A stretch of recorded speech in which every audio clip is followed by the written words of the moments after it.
Everyone, and welcome to beautiful Burl Fowler Stadium. This is Benji Finsky alongside my broadcast partner Ryan McCullough and our producer engineer Erwin Perez. We are in Monett, where tonight the Cubs play host to the Cassville Wildcats in this year's edition of the always intense Berry County Brawl.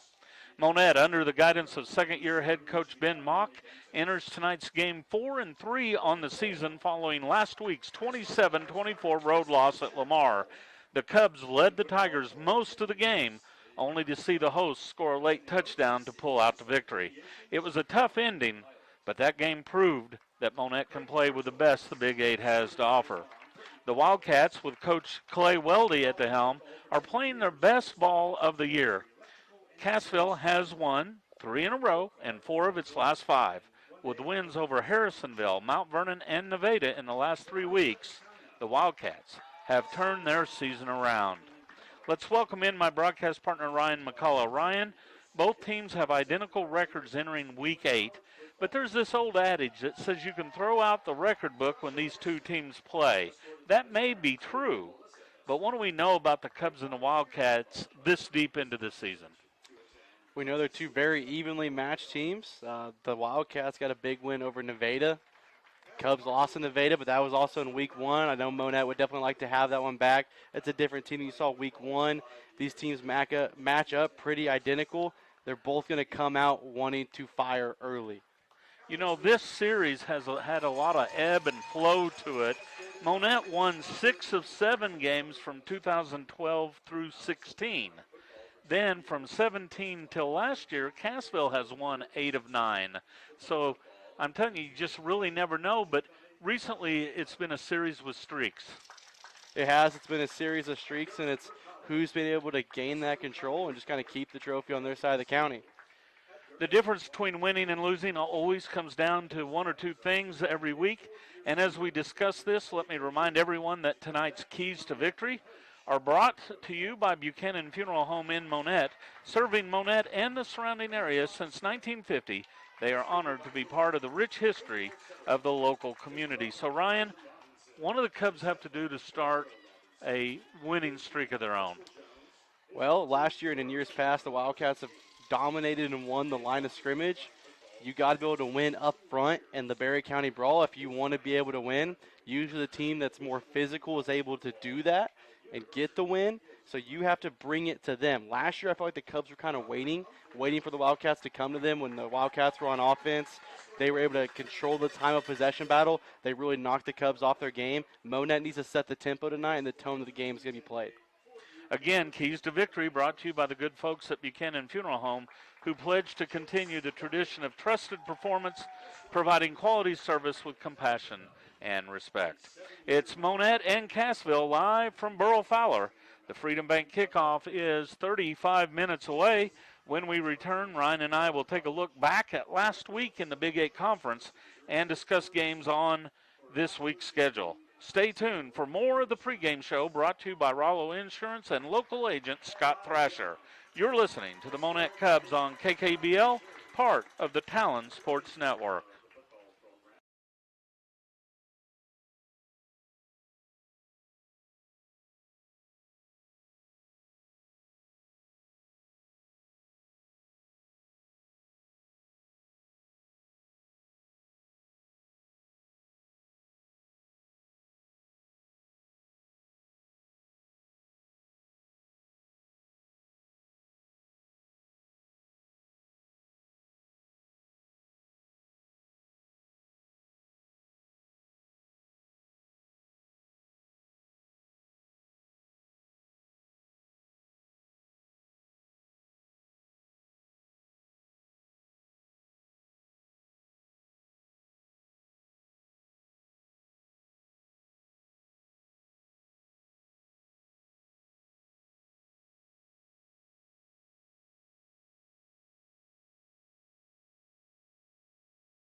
is sponsored by Rollo Insurance agent Scott Thrasher.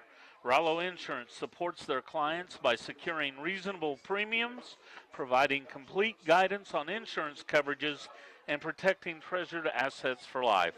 For more information, be sure to contact Scott at 417-772-3100. Tonight's contest on Google Play or the Apple app is sponsored by Payless Rental and Sales.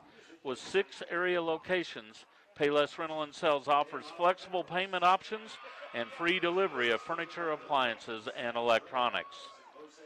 Tonight's pregame scoreboard brought to you by Metaplans Plus. Serving customers for over 25 years, Metaplans Plus specializes in Medicare and Marketplace health plans. And Ryan, as we take a look at the Big 8 Conference from a week ago, Lamar came back, got the Cubs 27-24, as we know. Cassville, probably playing one of their best games of the season, went on the road and beat Nevada 27-20. Yeah, Wildcats are playing their best football right now, which is where you want to be as the year's coming to an end.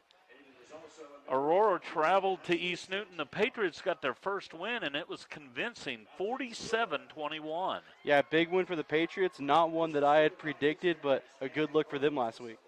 Seneca, being Seneca, traveled to McDonald County, won by 2 scores, 35-20. Seneca undefeated on the season.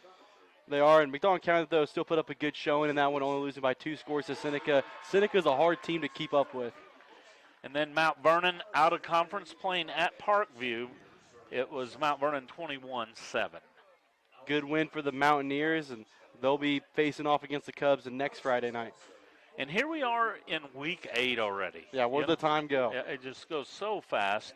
And, of course, the headline game, at least as far as we're concerned, is the battle right here in front of us, the brawl. The Berry County Brawl. Yeah. And it's Cassville 4-3 at Monett 4-3.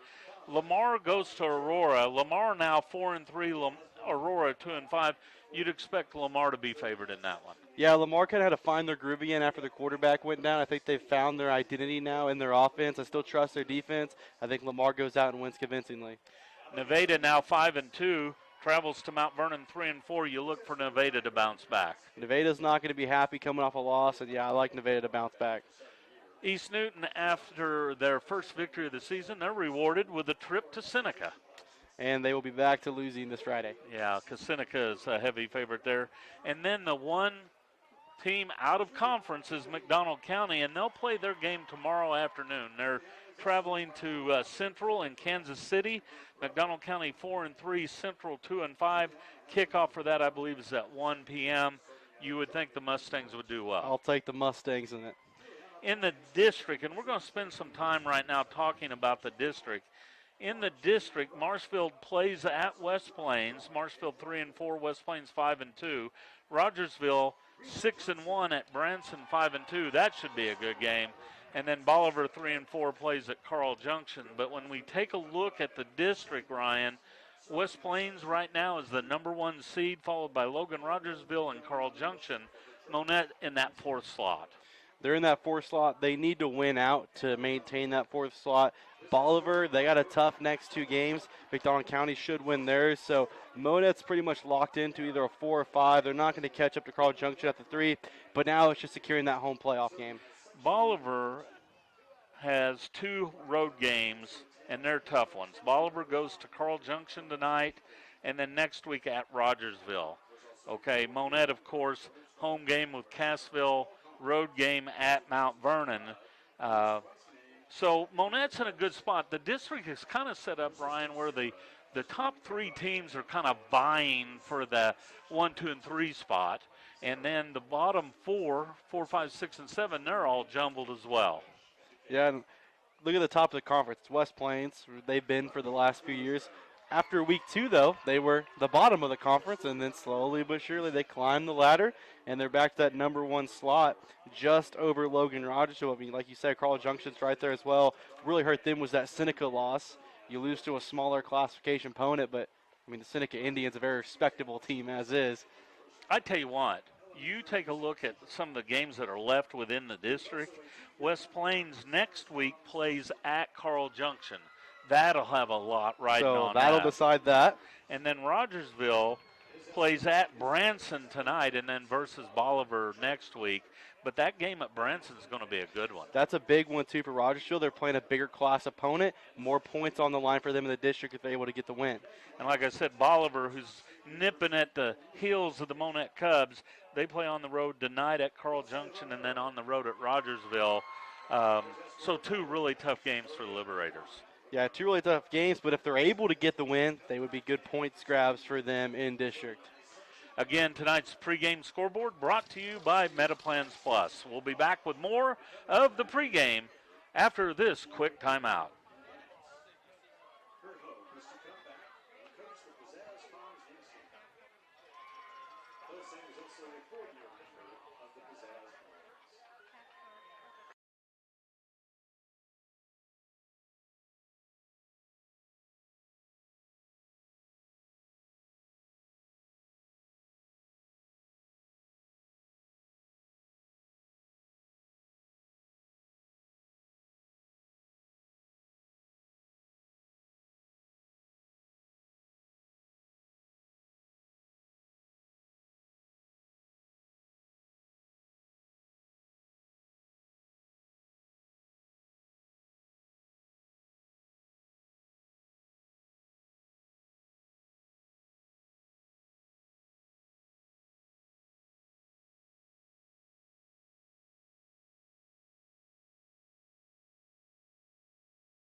Back to the Rollo Insurance pregame show. Rollo Insurance, a partner who you can call on today, tomorrow, and always.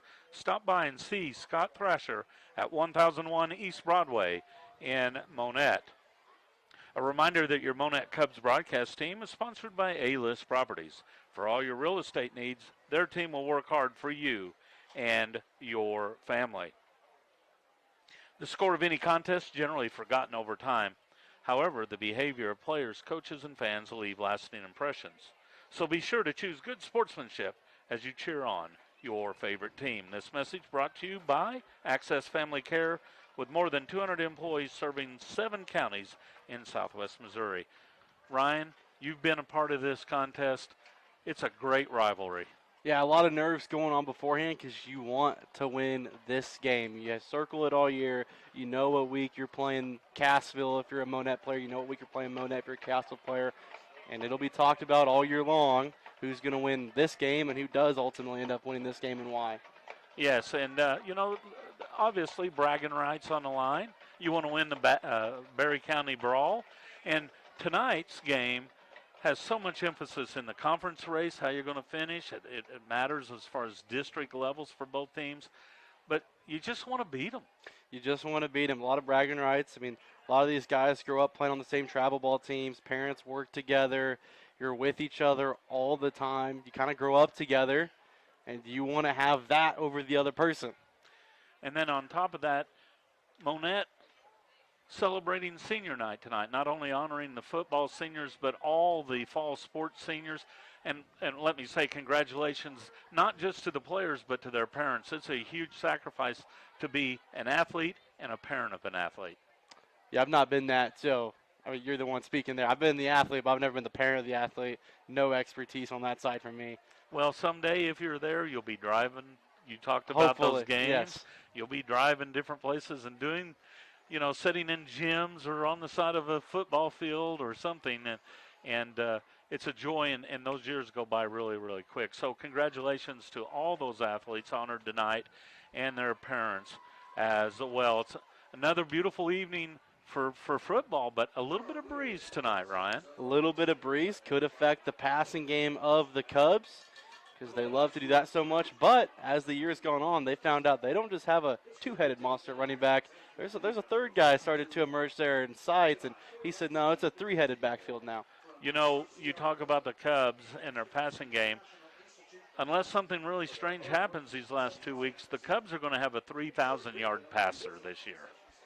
Yeah, and what could ultimately end up being the state leader at the end of the year, which would be a heck of a feat for Dylan Washik. Even if it's just the regular season one, we'll see what happens in the postseason. But what a year for the junior. And he's completing right around 68% of his passes. That's a good percentage to be at. He really is. And like you said, you got that running game too. You've got Smith, Umfleet, and Seitz. Those guys are running the ball well. And then you've got a plethora of receivers that have been hauling in passes. Young, Smith, Seitz, Nesselrode, Umfleet, and Meeks. Those guys have all had really, really good years. And you look at Meeks' number. He's now caught 54 passes on the year for 758 yards and 9 touchdowns. We're going to need to do some digging in the Monett record books to see what offensive stats have been broken this year. Well, there's several, you would think, in that passing game. And you've got a quarterback that's thrown for 26 touchdowns with only 6 interceptions. And if you remember, those 6 interceptions just came in 2 ball games. Yeah, they threw 3 against Nevada. Yeah, to start 3 against there was Mount County. Mount County, you're exactly right. And that's it. And been error-free after that. And I believe the Cubs have only lost 1 or 2 fumbles all season as well. So they've, knock on wood, they had the ball one pretty fumble well. Against Nevada. I remember because Washik got hit from behind. And then last week they had the onside kick at the end of the game. But other than that, turnovers have not been a real bugaboo. It's been the penalties. Yeah, and it's a rivalry game. So, I mean, that just kind of gets built into the keys of the game, turnovers and penalties. If you lose the turnover battle, your chances of winning drastically go down. Yeah, and it doesn't matter what level you're talking about. You just make it harder on yourself, and you make it harder on your defense, and your defense already has a tall ass coming in front of them as the Cassville Wildcats have really found their groove. And so your offense is going to have to help you out. But defense, you got to come to play tonight, but you have to play sound. You can't be getting those personal foul penalties after the play that they've had the past couple weeks. You can't be giving up a free 15 yards. Monett comes in tonight, Ryan, averaging 49.7 points a game. Their defense giving up 33.4. Cassville, their offense is rolling now, too. They're averaging 29.3 points a game. Their defense giving up 25.1. So here we are in the Big 8. We're talking about points, and there's going to be a lot of points again tonight. A lot of points being scored. It's funny, you look back just 2 years ago for the Cubs, they weren't even able to get over the 18 points a game mark for the season. Just 2 years later, 49 points a game. What a drastic turnaround it's been offensively. And, Ryan, another beautiful night for football. Oh, it's just that time of year. It's October. It's getting a little cooler. It's not cold, though. Slight breeze in the air. And it's just going to be a pretty night. It's not going to be hot, not going to be cold. Great night for the fans, great night for the players. And as we approach kickoff, temperature 73 degrees and wind out of the south at about 10 miles per hour. We'll see if it settles as the sun goes down. Tonight's field condition weather report brought to you by Heritage Tractor, your local John Deere dealer who offers new and used equipment for your backyard, farm, or ranch.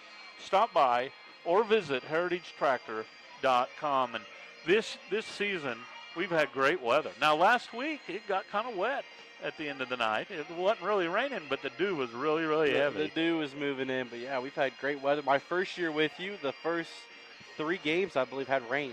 So yeah, and we had delays, we had delays both times. We had a game moved to Saturday that started on a Thursday, the 3-day game. Yeah, and I remember the first game I took you to in my vehicle, my wipers stopped working. And we were driving through a rainstorm, and you had probably wondered, what have I gotten myself into? Yeah, we did that, and you were like, if I'm going fast enough, though, the water will just move off. And I was like, well, I've met this guy once other time in my life, but we're going to trust him. Now, to the parents of Ryan McCullough, let me tell you, he's exaggerating that just a little bit. But we were going like 45. It was fine. And again, he's exaggerating that a lot more right now. But we had a good time. That was a trip to Reed Spring, if I remember right. Yes, that was Reed Springs. So, a lot of good times. And this season, Cubs 4-3 playing some really good football. The Wildcats hitting their stride.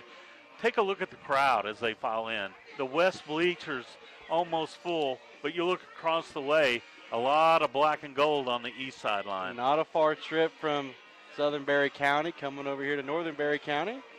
Ready to get it on. Always going to be a good crowd for this game with these two teams. The Monett High School marching band is on the field. We're just moments away from tonight's national anthem.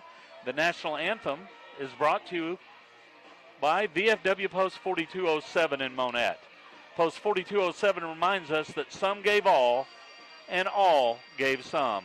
No one does more for local veterans than VFW Post 4207. Still about 15 minutes away from tonight's opening kickoff. We'll slip away, hear from some of our outstanding sponsors, and we'll be back with more of the Rollo Insurance pregame show after this timeout. From the 49, Washington gets a high snap. Under some pressure now, still with it. He's going to run it upfield to the 45, to the 40, 35, and out near the 30. And it kind of takes a hit as he goes out of. 1st and 10 Cubs from the 31. Washington throwing near side, caught by Meeks. Breaks the tackle, still on his feet, inside the 15. Washington out of the shotgun, straight back to pass, fires it left side. It's caught. Nesserode to the pylon. Touchdown, Cubs! Washington gets the snap, hands to Umfleet. Umfleet makes a man miss, spins, puts the ball out and across. Here's an inside handoff, running near side to the 40, 45, 40, 35, 30. He'll go the distance. 10, 5, touchdown. Receivers to the right, 2 to the left. Takes the snap, throws it. Meeks with the catch, cuts it up to midfield, still on his feet, 45-40, 35-30. And finally drug down inside the backfield for Washik. Looking to throw, slant pass, caught. Meeks with the score. Alex Meeks gets a much. Snap back to Washik, straight back, he throws, left side. Pass is shotgun. And now we'll go under center. Turns and gives to backfield behind the quarterback. Gives to Williams, running right side. Back early. Washik looking to throw, fires. Meeks with the catch. First down, Cubs. One.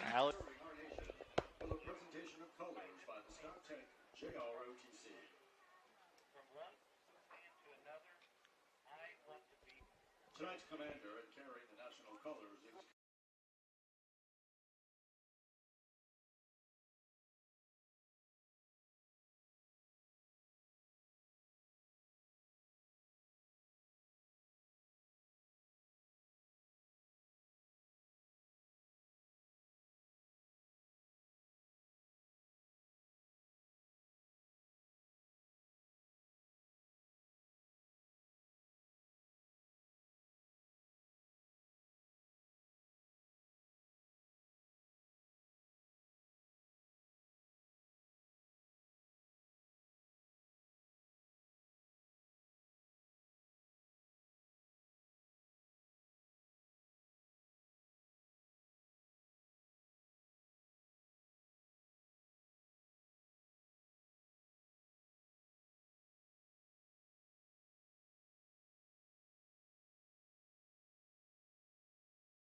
Post 4207 in Monett. Post 4207 reminds us that some gave all, and all gave some. No one does more for local veterans than VFW Post 4207. Ryan, as we approach kickoff tonight, we take a closer look at some of the key positions on the offense of both of these teams. Of course, we've kind of talked about Dylan Washik and his crew of receivers.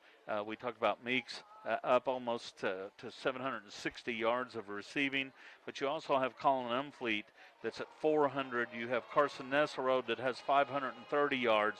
You have Sides that's at 406. So you've got 4 guys with 400 or more yards receiving. Which is absolutely crazy. You look at Monett football historically, it's been power run, little play action pass. Coach Mock showed up. Took a year to kind of establish that new identity. Now the players have started to adjust to that side. He's got the right guys in the right spot. They're starting to hit their groove, and it's only year 2 for him. On the ground, the Cubs have run for, almost 1,000 yards. And you're looking at Antoine Smith, 71 carries for 521 and 12 scores. So he scores once every 6 carries. It's a pretty impressive stat. Yeah, and then Umfleet, 35 carries for 199 yards and 5 scores of his own. Now, when you take a look at the Cassville Wildcats, Stearns, their quarterback, has been very, very solid.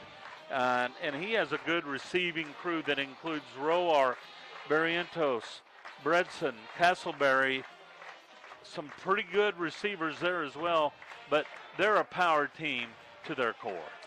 To their core, they still are that power. Castle Wildcats will line up and hit you, and you have to bring it right back to them, because if you don't and you do allow them to control the tempo of the game, they will just take what you give them, start running the ball down the field. They did that last week against Nevada.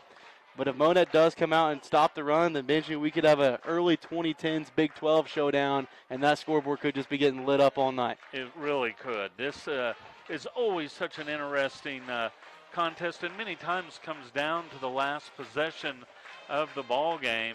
And home field advantage, you would think it would mean a lot, but over the years, I'm not sure it has that much. When you go on a streak like these two teams have, you win at home and you win on the road. Well, that and your crowd's coming with you pretty well, so you're just coming out fired up regardless. You got your crowd, they got theirs, and you're just coming out to win. You're going to look the other guy in the eye about 6 inches in front of you, and you just got to line up and win each play. Yeah, play by play, and that's how you win it.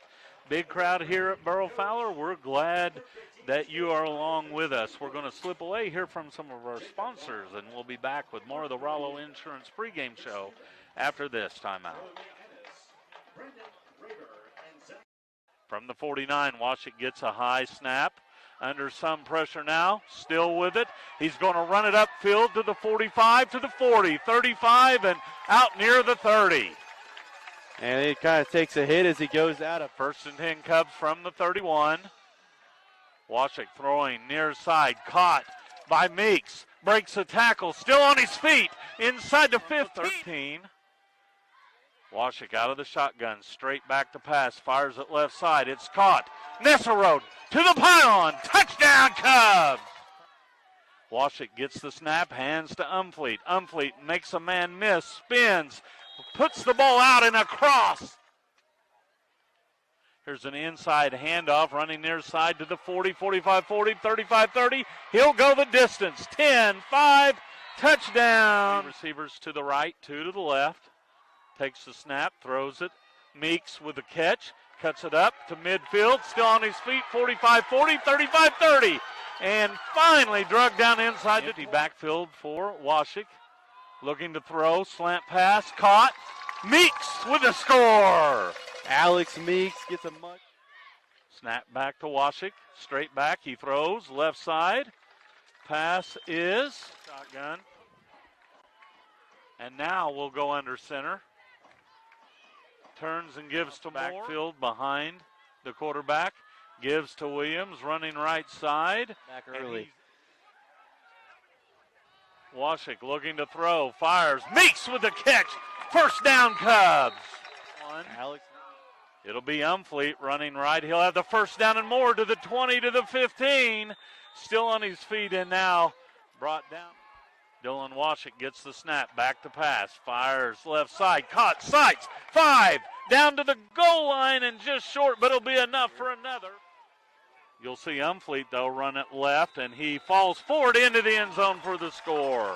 Colin Umfleet plows that one. Washik out of the shotgun, will roll to the right, throwback pass, there's Umfleet wide open. The 2-point conversion is good. Powell working with an empty backfield. Back to pass, under pressure, hit, down he goes. Aiden Rivera comes away. Down in 11 from the 16. Powell takes the snap. He's going to run it himself again, running left side, and he is inside the 10. And here's a legal kick. Down to the 30, return to the 35, to the 40, 45, and out to the 49. That's a good. Standing on the sidelines for a long time on that Lamar drive. Out of the shotgun, Washik back to pass, throws left side. Beautiful catch by Nick. From the 25-yard line, Washik will hand to Umfleet, running right, 25-20. Still on his feet to the 15, breaks a tackle and leans down to the 20.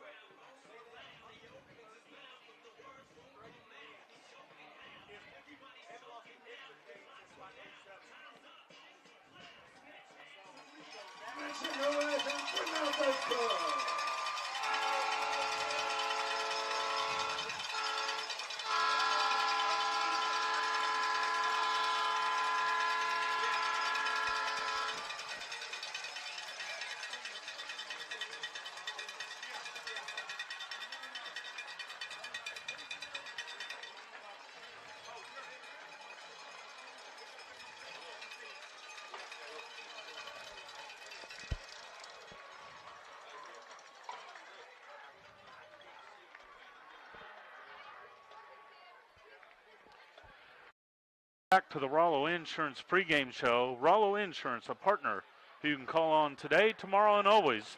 Stop by and see Scott Thrasher at 1001 East Broadway in Monett. This game brought to you in part by Prime Cut. With great smoked meats, fresh steaks, and much, much more, stop by 101 East Cleveland in Monett when you need a single meal or full catering. This game also brought to you in part by the Clark Mental Health Center.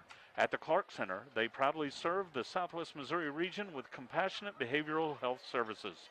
With offices in Berry, Lawrence, and Dade counties, they are close to home and are here to support you. And finally, this game brought to you in part by Heritage Tractor. With equipment ranging from utility tractors to recreational vehicles, Heritage Tractor working hard to find the right product for you. Both teams are on the field. Monett in their home purple jersey with white pants. The Cassville Wildcats in their traveling white jerseys with gray pants. And the captain's heading to midfield for tonight's coin toss. That coin toss brought to you by Quick Draw Gun in Monett, where they offer one of the area's largest selections of firearms, ammunition, and accessories. Stop by Quick Draw Gun at 601 South Tyler in Monett, or call them at 417-354-8633. Well, Ryan, the stands across the way just darn near full. Yeah, there's a little bit more room. They're still filing in. It's going to be pretty full on both sides. It's going to be a fun night, Benji. It should really be. And as we look at Old Glory, it's still blowing a little bit, probably between 5 and 10 miles an hour out of the south. Yeah, not too bad. Looks like pink out for Monett student section. As always, the bear hunt theme for Cassville student section when they play Monett. Oh, yes, yes. Tradition. And this one brings out a lot of fun. It is. Yeah. It's a lot of fun. And you'll see fans from both teams sitting on either side because they got friends at the game. Oh, absolutely. You know, and that's what a rivalry is all about. The coin toss is in the air. And the referee talking it over with Cassville. They've won the toss. They're going to defer to the second half. And you know what Monett will do. They'll take that ball.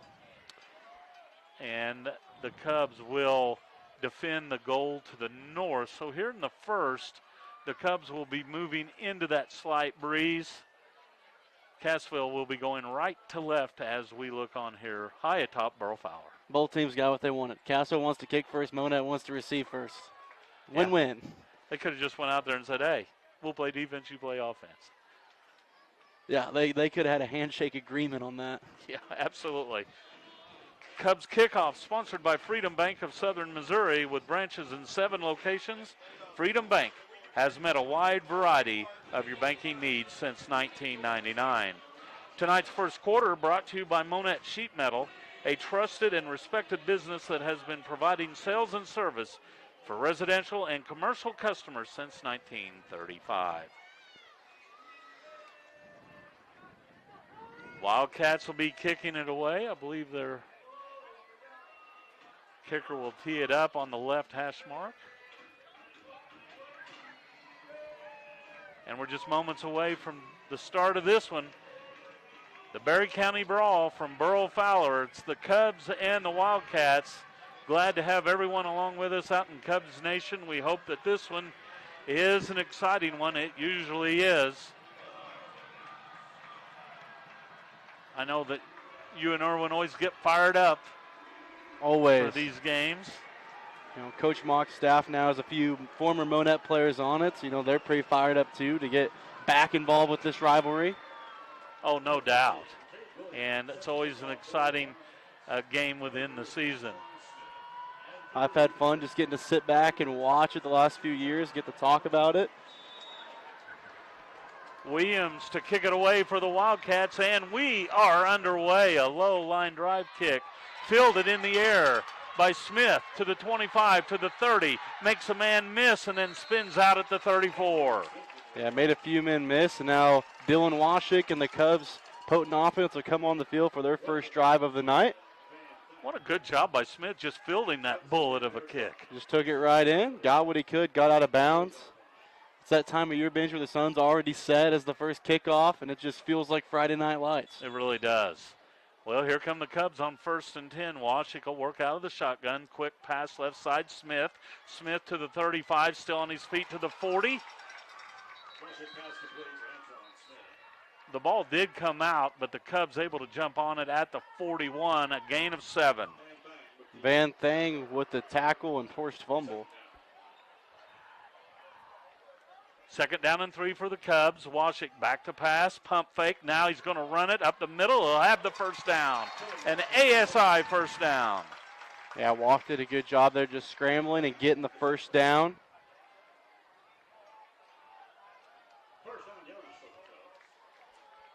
From the 47, Washik turns and hands to Smith. Running right side is knocked down at the line of scrimmage for no gain. Ricky Norris stops Smith. Cubs face 2nd down and 10 from their own 47. Washik with an empty backfield. Screen pass set up to Nesselrode at midfield and dives down inside the Wildcat 45. Easton Hughes finally brings down Nesselrode. It'll be 3rd and short for the Cubs. Gain of 9. Washik with an empty backfield. Now looks to the sideline to get the play call. Cubs face 3rd and 1. Smith retreats as a tailback, and it will be Antoine running right. And he dives forward, and he'll be short of the first down. No gain on the play. Yeah, quick tackle by Sky Yang. And you know the Cubs will go for this. 4th and 1 from the Wildcat 44. Just underway here at Burl Fowler as we go inside 10 minutes left here in the first. Washik gets the snap, looks to pass, has Meeks, first down and more, down to the 31. Alex Meeks tackled by number 31, Camden Beebe, and picks up the first down. The Cubs move the chains. Another ASI first down to the 31 after a gain of 13. Washik back to pass on first down, fires it out of bounds, incomplete. Yeah, he was just throwing that one away. Umfleet, the receiver in the area. I believe the Wildcats just lining up with 3 down linemen, so they're dropping 8 guys back in coverage. Yeah, they're daring the Cubs to run the ball early. 2nd down and 10 from the 31. Washik, quick pass to Smith, cuts it up at the 30 and then knocked down at the 26 after a gain of 5. Easton Hughes, another tackle. Wildcats are doing a good job getting down to Smith's legs and not allowing him to get going. 3rd down and 5 from the 26. And it'll be Umfleet running now. He'll have the 1st down and more down to the 18. Good running by Colin Umfleet. Moves the chains yet again. Another tackle by Hughes. To the 17 for a gain of 9. Washik rollout now to the right, under pressure.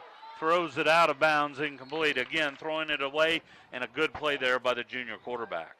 Mason Bryan got pressure on Washik. Washik made a move to be able to throw it away before taking the sack. 2nd down and 10. Clock stopped with 9:01 left here in the 1st. Washik takes the snap. He'll hand to Umfleet, who stood up behind the line of scrimmage, and down he goes back to the 18 for a loss of 1. Hughes comes up to make the play. Brings up 3rd down. 3rd and 11 for the Cubs from the 18. Washik looking right, now scrambling left. He's going to run it and is hit at about the 15, and down he goes after a gain of 3. Carlos Barrientos brings down Washik, and that'll be 4th down. They'll put the ball down at the 15, 4th down and 8. Just inside the 15. Cubs come out with 4 receivers to the right, 1 to the left. Nesserode, the receiver, to the left side. Washik back to pass on 4th down, fires over the middle, and it's through the hands of Seitz. It's incomplete. Yeah, through the hands of Seitz, and the Wildcats offense will take over on downs. Good coverage by Chance Freed. Seitz had a chance to make a catch inside the 5. And the Wildcats will take over on downs as the drive stalls at the 14.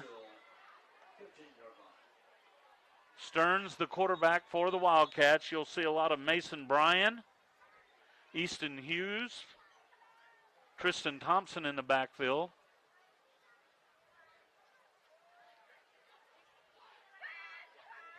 So the Wildcats get the first defensive stop of the game. Split backs behind the quarterback, who turns and hands to the first man through. A short gain for the Wildcats. Yeah, just a host of Cubs all over the play. Wildcats come out trying to run on play 1, nothing there. I believe that was Thompson with a carry. A gain of 1. 2nd down and 9 for the Wildcats. They have it just outside their own 15. Stearns under center, turns and keeps it himself. He's hit and dropped back at the 11. Cubs defense all over it. That play was actually made by Antoine Smith on defense. Wow. How about that? Yeah. And a loss of 4. Not a sack, a tackle for a loss. Yeah. He was wanting to do a bootleg there. He wanted to come Smith under. was all over him, and he tried to go away from Smith. Smith just ran him down. How about Smith playing a little D? Playing a little D, a little edge rusher. We haven't really seen anyone play both ways this year, but senior night getting his opportunity. 3rd and 13 for the Wildcats. Stearns will see a flag come out here. I believe that's going to be a penalty against the Wildcats. Brought to you by Adrenaline Apparel and Design, your one-stop destination for premium, fast, and custom printed products. So a 5-yard penalty for procedure. And now the Wildcats backed up 3rd and 18 from their 6-yard line. Big opportunity for this Cubs defense. They need to get off the field here, get a stop, force the Wildcats to punt, give your offense good field position. The Wildcats send 2 receivers wide to the right. I formation behind the quarterback. Back to pass, under pressure, throws it down the field, and this one is caught.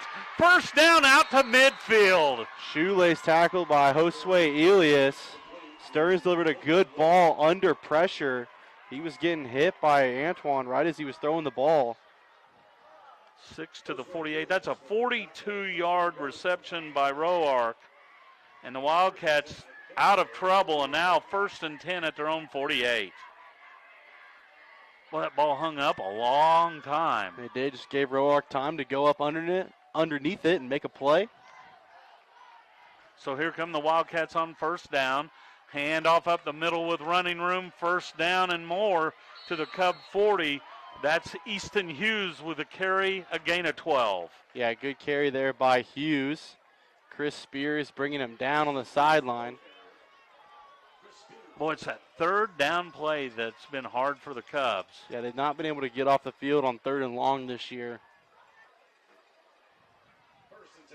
1st and 10 for Cassville at the Cub 40.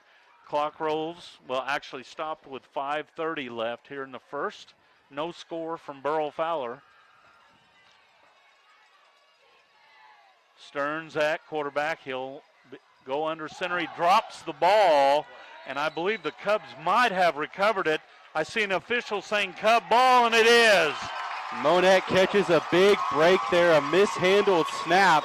So Monett will get the first turnover of the game.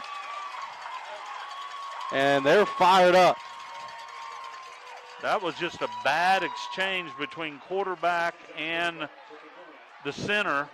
Cubs able to jump on it, and they'll set it up quickly. 1st and 10 from the 41. I believe Camden Ellis is the one to recover the fumble, or Camden Tolles, excuse me. Washik takes the snap, gives to Antoine Smith, makes a man miss, cuts it outside, and puts his head down, crashes to the 45. One of the better 3-yard gains you'll see all season. Tristan Thompson with the tackle. Yeah, there was a bunch of Wildcats in the backfield immediately. Smith just working for what he could. Brings up 2nd down and 7 for the Cubs. Washik back to pass. Screen pass to Meeks. Makes a catch to the 50 and falls down to the 49. Should be enough for a Cubs 1st down. And it will. It will move the chains. Thompson with another tackle. Cubs going quickly now. Hand off to Smith, running left side. A flag comes out as Smith twists to the 45. Flag thrown on the far side. It's going to be a procedure against the Cubs. That'll cost them 5 yards. Seitz will come in the game now for Smith. Looks like that'll move Umfleet to the backfield. Seitz to the slot. 5-yard penalty being marked off, so the Cubs will set it up at their own 47. 4:43 left here in the 1st quarter. No score. Cubs and the Wildcats here at Burl Fowler. Washik takes a high snap, looks right, fires right. Meeks nearly makes a great catch, but it is knocked away. It's incomplete. Good defensive play by number 31, Camden Beebe. He waited for the ball to get there, and then as soon as Meeks put his hands on it, he hit him, forced the incompletion. 2nd down and 15. Umfleet is the eye back. Washik back to pass. Scrambles to the left, still with it, now throws late. Seitz, it's incomplete as it was thrown just a little bit behind him. That looked like a busted play. I think Washik was expecting a screen to be set up, and there was no receiver there, so then he had to scramble out. Him and Seitz kind of have to play a scramble drill. Yeah, a little backyard ball there. I don't know if you saw Umfleet's block, but boy, he laid a great block to Well, that's save a- his quarterback. 3rd down, 15. Washik under pressure fires late, and it's incomplete. The pass intended for Umfleet. Number 45, Van Thang all over him. Bring up 4th and long. We'll see what Coach Mock decides to do. Looks like the punt team will come on the field. Yeah, on 4th and 15 from your own 47, it looks like they're going to go ahead and kick it away. Umfleet retreats to his 35. The Wildcats send 2 men deep in punt formation. The 25, Colin Umfleet to punt for the Cubs. Good snap. The kick away is an end-over-end tumbling kick, fielded at the 23. Return to the 30. Out to the 34. A flag comes out, and this will go against the Wildcats. Yeah, Mason Bryan was the return man. We'll see what the flag is officially. Logan Cole with the tackle. Probably a block in the back, wouldn't you think? It's in that territory. Usually if it's around where the return happened, it's usually that block in the back. It's a hold, in fact. And that penalty brought to you by Adrenaline Apparel and Design. High-quality screen printing and much, much more delivered when you need it. A 10-yard penalty marked off against the Wildcats. That'll cost them some good field position. The ball will be marked back to the 23. And that's where they'll set it up, 1st down and 10. Wildcats begin their drive, 1st and 10 at their own 23-yard line. Smith back on defense as well. Jared Stearns under center. Turns and gives to the first man through up the middle. He goes to the 25. That was Beebe with the carry. They'll give him progress to the 26 for a gain of 3. Camden Tolles making the play again. He's off to a fast start tonight. The Wildcats' initial drive ended with a fumble. Cubs unable to capitalize on that turnover. Punted it back to the Wildcats. They have it now 2nd and 7 from their own 26.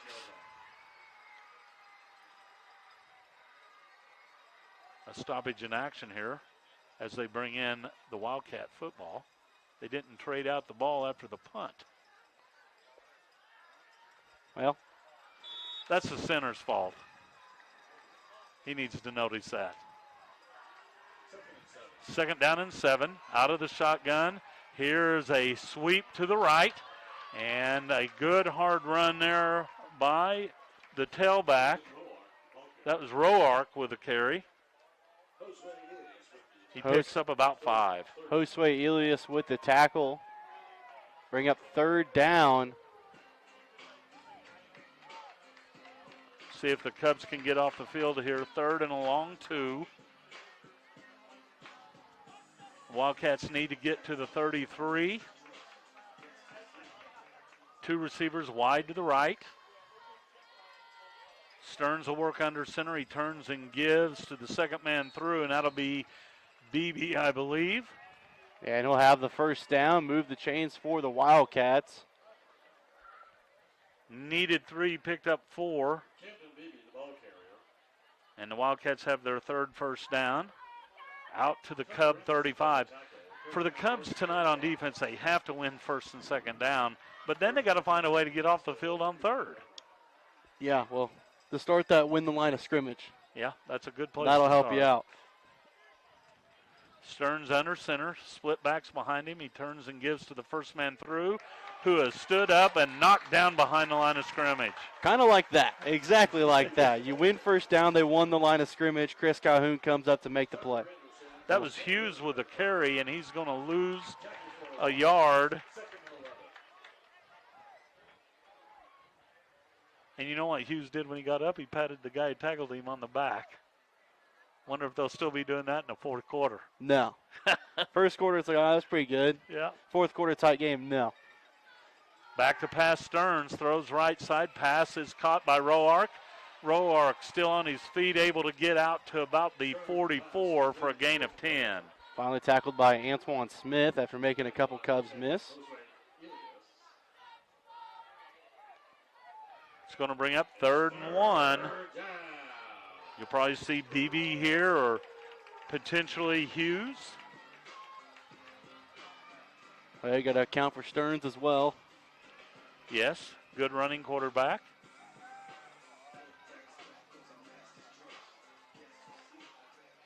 Stearns will work under center. He turns and gives to the first man through. That's Hughes, and Hughes will pick up the first down out to the 49.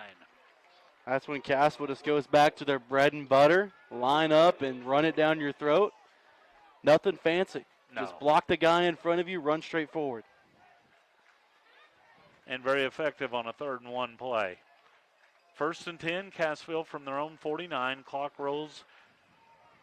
1:05 left here in the first quarter, a scoreless first quarter. Two receivers now split wide to the left. Stearns will work under center.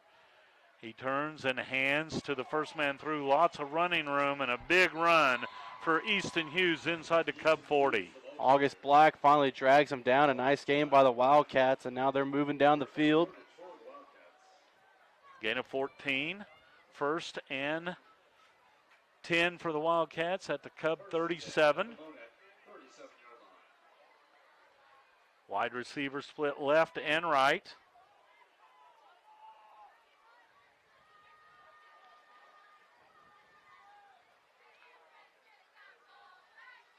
Stearns will give on a sweep going right. The Cubs defense there.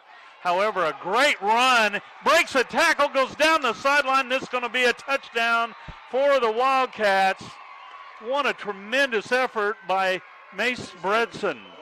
The Cubs had him in the backfield, but you got to wrap up and you have to finish tackles. And when he took off, if I hit that corner, he was gone. Wildcats strike first. Bredson with the touchdown from 37 yards out. And the Wildcats will attempt the PAT.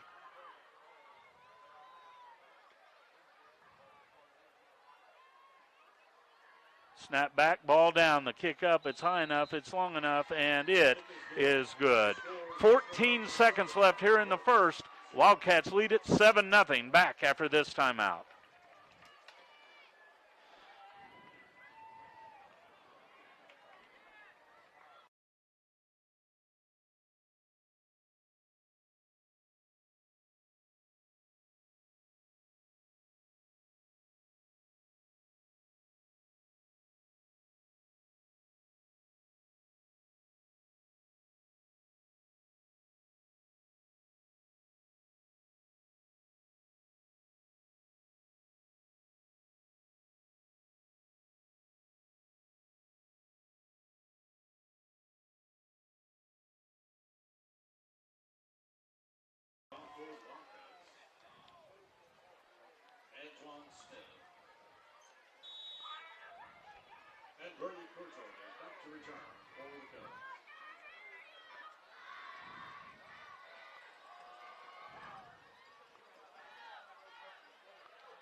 Back to Burrow Fowler, Benji Finsky, and Ryan McCullough with you. A reminder, tonight's first quarter brought to you by Monett Sheet Metal. Their team of experts is dedicated to finding the most cost-effective solutions for your heating and cooling needs. The kickoff goes into the end zone, and the Cubs will take over 1st and 10 at their 20 with just 14.5 seconds left. Here in the first, Cassville on top 7-0. Dylan Washik at quarterback out of the shotgun. Here's an end around to Seitz. Across the 20 out to the 25. Forward progress mark to the 26. Nice carry on 1st down. Tristan Thompson brings him down. Good carry by Seitz. That will bring us to the end of a rapidly played first quarter. Our score after one, Cassville 7, Monett 0. We'll be back with second quarter action after this quick timeout.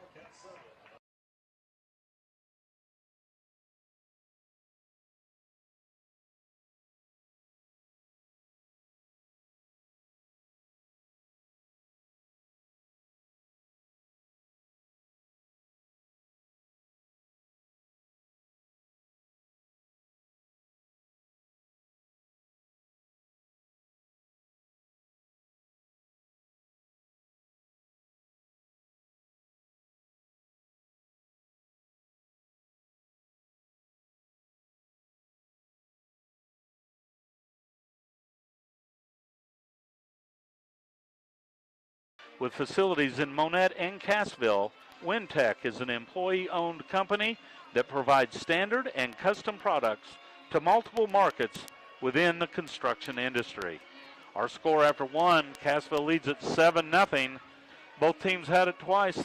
Ryan, the Wildcats capitalized on their second drive. They did. I mean, it was nothing too crazy, a little reverse, but Cubs had it. It's just one of those things you got to finish it. Got to finish those plays. 2nd down and 4 for the Cubs as we start second quarter action. Washik back to pass, has time, throws deep left side for Nesserode, makes the catch to the 40, 30, 20, 10, 5, touchdown, Monett Cubs. Well, that's one way to start the second quarter and strike right back. 73 yards in the score. I mean, Carlson Nesserode took that, he caught it, and then he just outran 2 defenders to the end zone. Yeah, showed great speed. First of all, a good pass, right on the money. And then Nesserode did the rest. He caught it at about the 40 or 45 and then outraced those 2 defenders. Beautiful play for the Cubs, and now they go for 2. Washik takes the snap, back to pass, rolls to the right, throws over the middle. It's caught. Is he in? Yes, he is in. The 2-point conversion is good. And at the 11:48 mark, the Cubs take the lead. Ryan, what a way to start the second quarter. Well, that's how the series has been streaks, like you said. Most of the games have been back and forth for the most part. And There's been a few blowouts, but most of the games have been back and forth. Even last year, Cassville scored first, then Monett got the lead. Well, then Cassville took it, ultimately finished it. Year before, Cassville won again in a big one. Year before that, Monett won it in a closer one. Yep. Pretty much anything can go. Yeah, you're right. And, we'll see what happens here tonight. A reminder that Monett Touchdowns brought to you by the law offices of Randall, Mastery, and Randall. With over 80 years of experience, their team will handle your legal matters effectively. The extra points brought to you by Home Shield Pest Control. You'll get quality customer service at Home Shield Pest Control. Cubs kickoffs sponsored by Freedom Bank of Southern Missouri. Cubs to kick it away, leading by 1. It is an onside kick. It's a free ball, and the Cubs have it. The Cubs have it, and they can't return it, but they'll have possession at the Wildcat 48. Well, that's a change of events for the Wildcats. We're up 7-0. All the momentum, made a big play. Cubs come out 2 plays into their drive. Washington connects with Nesserode. Then you recover the onside kick, and the Wildcats knew it was coming. They lined up for an onside kick. And he went up to get it and whiffed. Basically whiffed, and the Cubs recovered it. By rule, you can't advance that. So the Cubs took over where they recovered it. Otherwise, he'd have took it to the house. 1st and 10 Cubs. Washik turns and gives to Smith. Lots of running room into the secondary and down to the 30, a gain of 18. Chance Freed with the tackle, and all of a sudden the Wildcats are the one on their heels. Another ASI first down. All first downs brought to you by Architectural Systems Incorporated. The Cubs with 6 first downs here in the first half. Washik back to pass on first down. Scrambling to the right. Pump fake now will angle out of bounds after a short gain down to about the 27, 28-yard line, a gain of 2. Washik's done better as this year's gone on. When he's had room to run it, he's taken 2 or 3 yards where he can instead of just tossing it away. Here's a handoff to Smith. Stutter steps into the hole, down to the 25, breaks the tackle. Still on his feet, he drives down to about the 22 for a gain of 6. Good effort there by Antoine Smith to just drag the pile for extra yards, get closer to that first down marker. 3rd down and 2. The Cubs obviously in 4-down territory here as they have it at the Wildcat 22-yard line. 2 receivers to the left, 2 to the right. Smith, the lone tailback. Washik back to pass, looks left, fires to Umfleet. Umfleet makes a man miss. 1st down and more, down to the 15. Number 9, Chance Freed, another tackle. Umfleet does a good job getting to the line to gain. His first catch of the night. first down for the Cubs, another ASI first down. Here's a handoff to Smith. Smith to the 15, hit there and drugged down after little or no gain. They'll spot him down just outside the 15. We'll give him a gain of 1. Van Thang another tackle. That time the Wildcats defense flowing to the ball immediately. There's a Jeep Cherokee and 2 Kia vehicles. The Cubs need to cash in here. They have it at the 15-yard line. Washik will give to his tailback, running right, running room to the 10. Help me with numbers here, down to the 5. That's a gain of 12. That's number 33, Brady Courtal. Courtal with a carry, 12 yards and a first down. That's a name we haven't called this year out of the backfield. And he'll line up as the back again. And he'll get it again. Flags come out here, however, and we'll probably have a penalty against the Cubs, a pre-snap infraction. Brady Courtois, this was the last ball carry. Courtois with the carry. Down to the 5, but now the Cubs will be penalized for procedure. Full start offense. Illegal procedure. Cost them 5, and it'll be marked that back to the 10. First and goal from that point. First and goal from the 10-yard line. Washik out of the shotgun. Flips it left side, Umfleet to the 10, to the 5, and down to the 1-yard line, a gain of 9. Umfleet stretching for the goal line, just couldn't quite get there. Just short. And it's going to be goal to goal, but a timeout called by the Cubs. And a reminder that Monett Cubs timeout sponsored by Shelter Insurance Agent Andy Brandt. Stop by the office to get a free quote. Stand behind Andy Brandt's Shield of Shelter. Wow. Last couple minutes, momentum's shifted. The 2021 game, I believe there was 4 lead changes in it. We've started off already with a lead change. This one could be a game where you experience the highs and lows of the sport on both ends.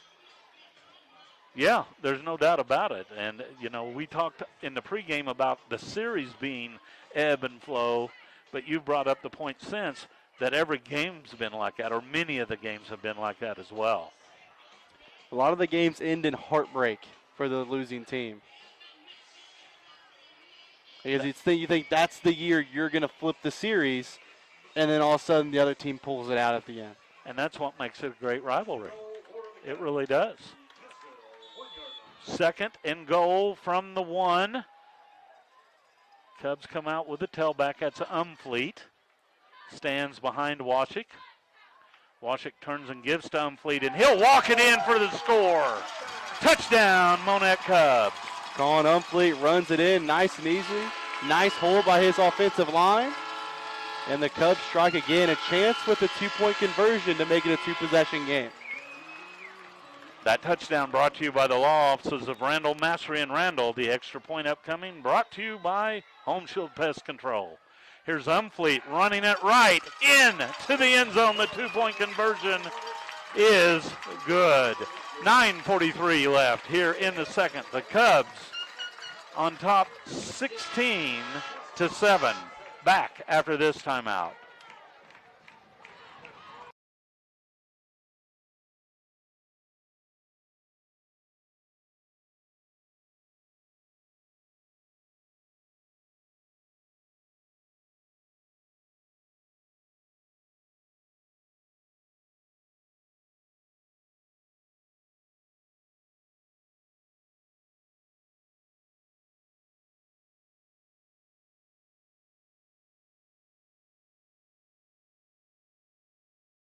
Fowler, a reminder that Cubs kickoff sponsored by Freedom Bank of Southern Missouri with branches in 7 locations. Freedom Bank has met a wide variety of your banking needs since 1999. Well, the Cubs with back-to-back scores lead at 16-7. Kickoff, another onside kick, a high bounce. It's loose again, but the Wildcats come down with it this time at their own 49-yard line. A scary play for the Wildcats. Braxton Cornell, the one to come down with it, but you know everyone on that side gasped when that ball got tipped up. Yeah, and a perfect onside kick, Ryan. And there is a Wildcat down on the field, but a perfect onside kick that takes a short bounce, a short hop, and then bounds high. And these last two onside kicks from the Cubs executed perfectly. Yeah, that time Wildcats escaped disaster.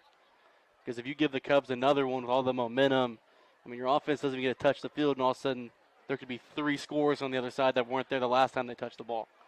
And the Wildcats, while they do have a good offense, they're more methodical. And you get, and the Cubs never got Lamar to that point. The Cubs needed one more score, and Lamar would have been outside their comfort zone. Yeah, that's what I was telling you when the third quarter started. I said you have to get the stop here, because if you don't, they can just keep doing what they've been doing all year. And they stayed in that groove and ended up winning the game at the end. And the Cubs had a bad taste in their mouth leaving Lamar. Barrientos, the injured Wildcat, he is up and walking under his own power. He's the one that went up to try to make the play when it bounced high and it tipped his hand. He got hit as he was trying to do that, came down a little awkward. Looks like he's okay, though. Hopefully he'll be back in. 9:40 left here in the second quarter. The Cubs with a 9-point lead. It's 16-7.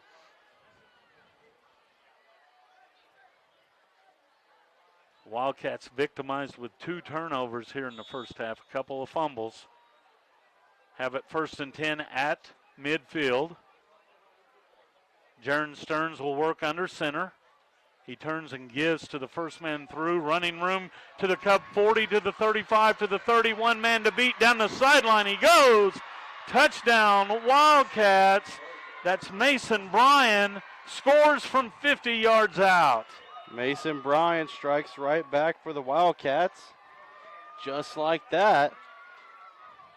But the Wildcats cannot tie here. No, and it looks like they'll go ahead and try to tack on the conventional PAT. Man, I tell you what, a game of big plays so far. PAT upcoming for the Wildcats. Snap back, ball down, the kick up. It's high enough, it's long enough, and it is good. 9:29 left here in the second. Monett leads at 16-14. Back after this quick timeout.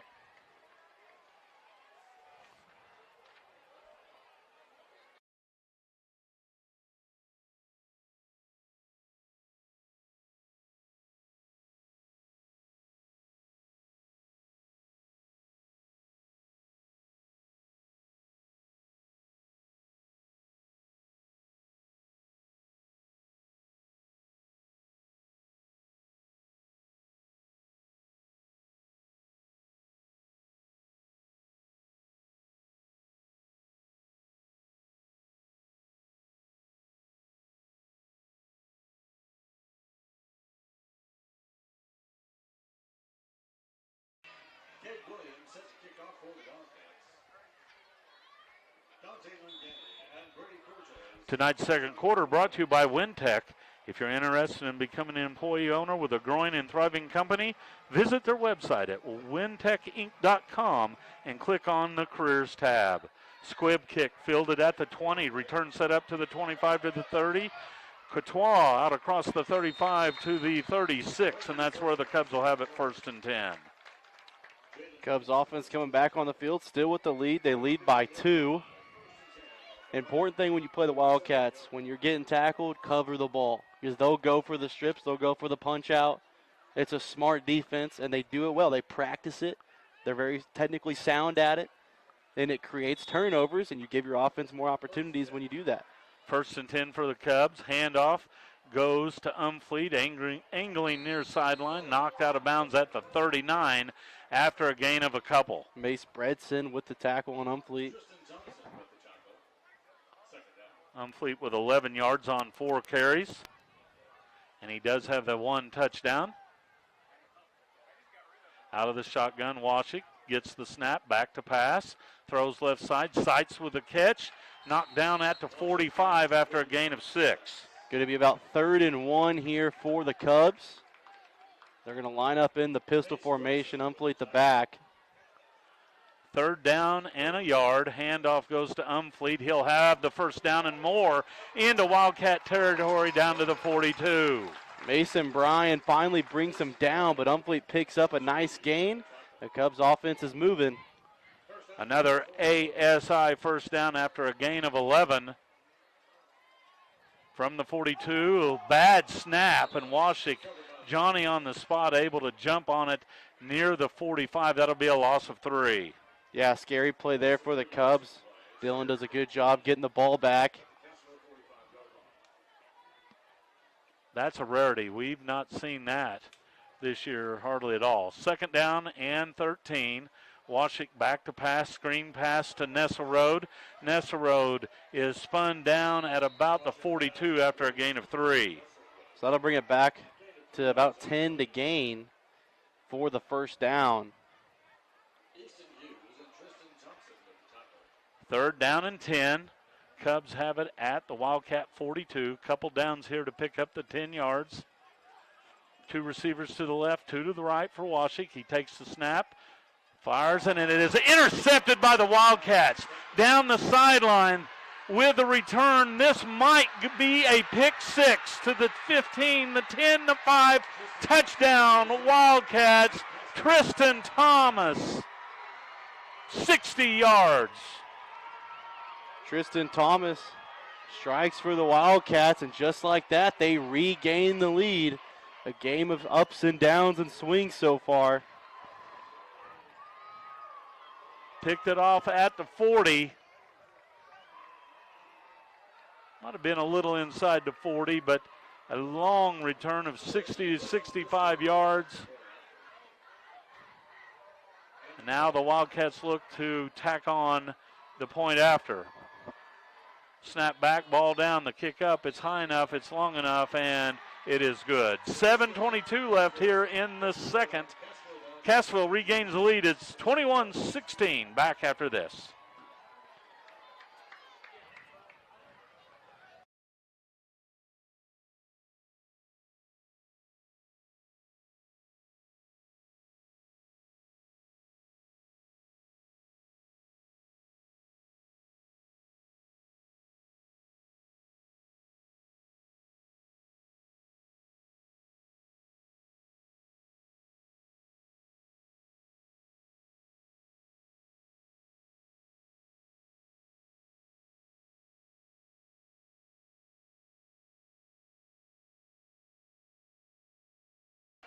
Stadium here in Monett. The Wildcats lead at 21-16, and here we go again, Ryan. Back and forth, and another lead change. Big plays. You said earlier, big plays, swings, lead changes. Yeah, you look at the scores of the Wildcats. You know, about a 40-yarder, about a 50-yarder, about a 65-yarder. The Cubs had big plays to their touchdowns. Here comes an onside kick for the Wildcats, and might have went out of bounds. Well, I tell you what, that was dangerously close. Michael Diaz, the one to recover it.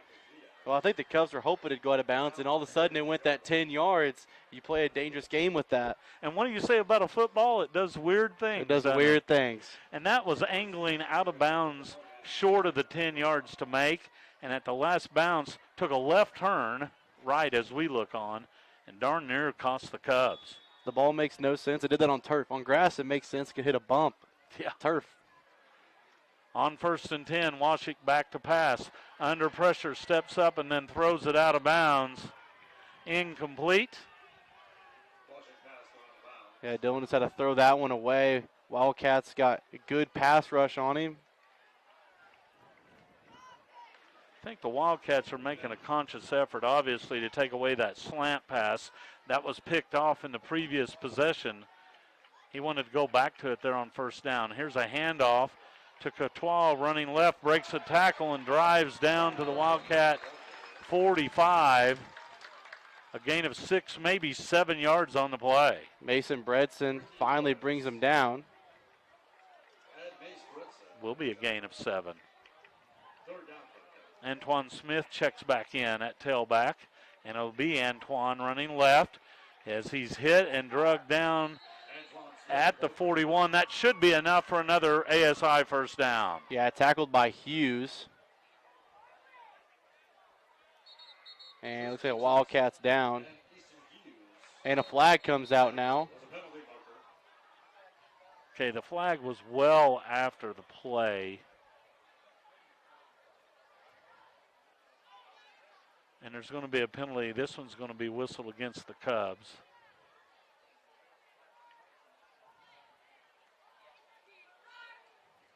So they'll have to sort this out. I think, first of all, Ryan, wouldn't you say it is a first down? It should be after the play then, which would keep the first down. But still, I mean, it's just a mistake you can't have right now. I mean, that's an after the play foul that you don't need. And it was a non-contact foul. I mean, it was something was said. So it is a first down. First down brought to you by ASI. Offsetting. Offsetting, okay. So both players said something you're not supposed to say, and they probably would not say around mom and dad. Especially grandma and grandpa. Oh, definitely not. Or grandma. So the Cubs will have a first down. Offsetting penalties, so they'll have it at the 41. Umfleet will line up as the tailback. Washik gets the snap, back to pass with time, throws it deep right side, and overshoots Meeks. It's incomplete as it landed at the 5-yard line. Roark in coverage on Meeks.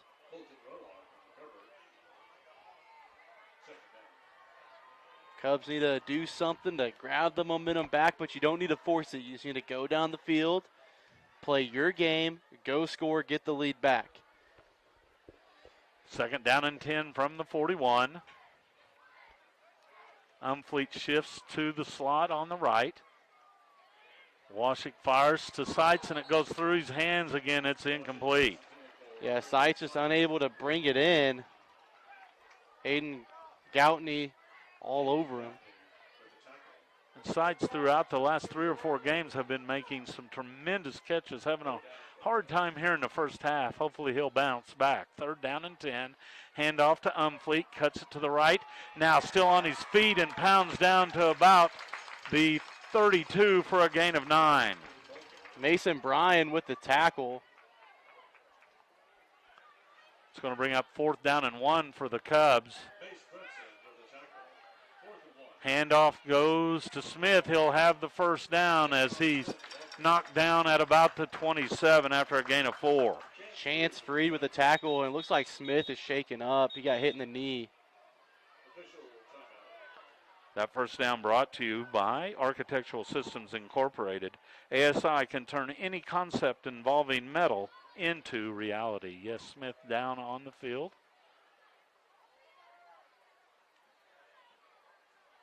Clock stopped with 6:21 left here in the first half. Cassville leads at 21-16.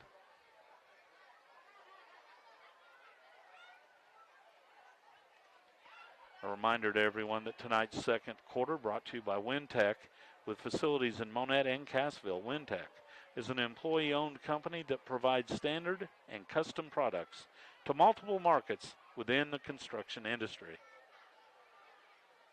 Well, Ryan, you sure hope that Antoine's going to be okay, as it appears he'll be getting to his feet.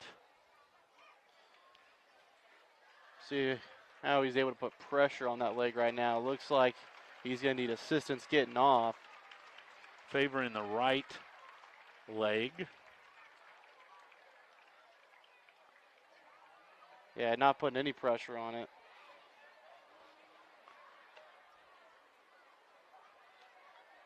He did pick up the first down on the carry. And the Cubs have a fresh set of downs at the 27. That was a 4th and 1 that Smith converted. Cubs come out now with an empty backfield.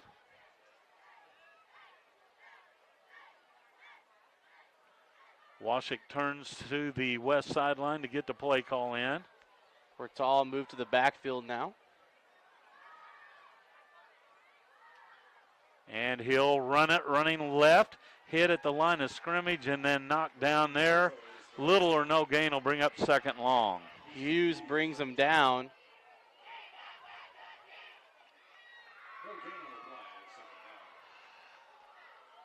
Brady now with 19 yards. Oh, a mix up in the backfield. Walshick's going to have to fire it out of bounds. Quarterback turned one way, the tailback went the other, and that play was blown up at the beginning. Yeah, so now that'll bring up third down and long. Play the Cubs would definitely like to get back. Costly mistake here in the second quarter. 3rd and 10 from the 27. Walshick back to pass, throws, has a man open. It's caught by Meeks, and Meeks is into the end zone for the score. Alex Meeks there makes a nice catch and score, but Dylan Walshick did such a good job looking off the defender. He stared down Young. As soon as the defender bit, he threw it over the top and had him wide open. 27 yards, and the score brought to you by the law offices of Randall, Massey, and Randall. Cubs up by 1, looking for a 2-point conversion. Walshick fires to Meeks, and this time the 2-point conversion is no good. 5:47 left here in the second. Cubs lead at 22-21 back after this.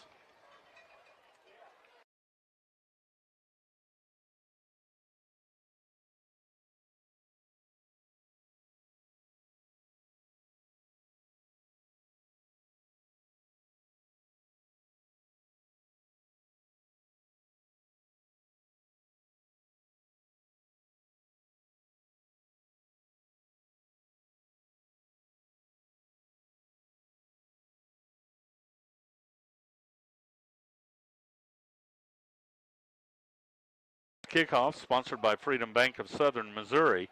With branches in 7 locations, Freedom Bank has met a wide variety of your banking needs since 1999.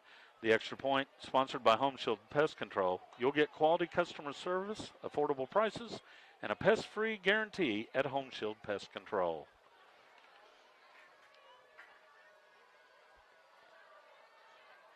Cubs to kick it away. We'll see if they go with another onside kick here. Instead, they'll angle it this way, and it is caught by the Wildcats and returned into Cub territory. So a little trickeration there by the Cubs as a secondary kicker angled it the opposite direction. Yeah, I believe that was Nguyen who kicked it. Dang with the return, and he almost broke one. But now really good field position yet again for the Wildcats offense.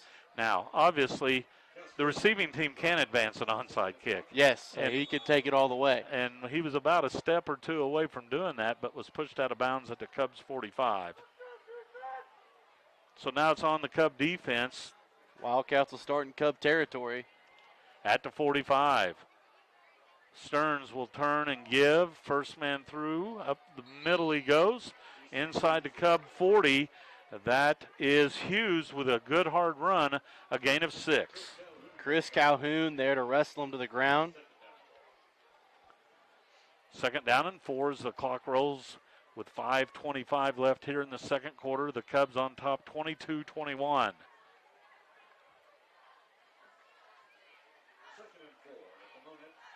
Wildcats send 2 receivers wide to the left. That's Bredesen and Roark. Stearns will pitch it this time to the right. Running room for the Wildcats down to the Cub 31. August Black takes down Bryan, but a first down for the Wildcats will move the chains. A gain of 9 for Bryan. And the Wildcats have their 8th first down of the half. 1st and 10 at the Cub 30. Clock stopped with exactly 5 minutes left here in the first half. A reminder that tonight's second quarter brought to you by Wintech.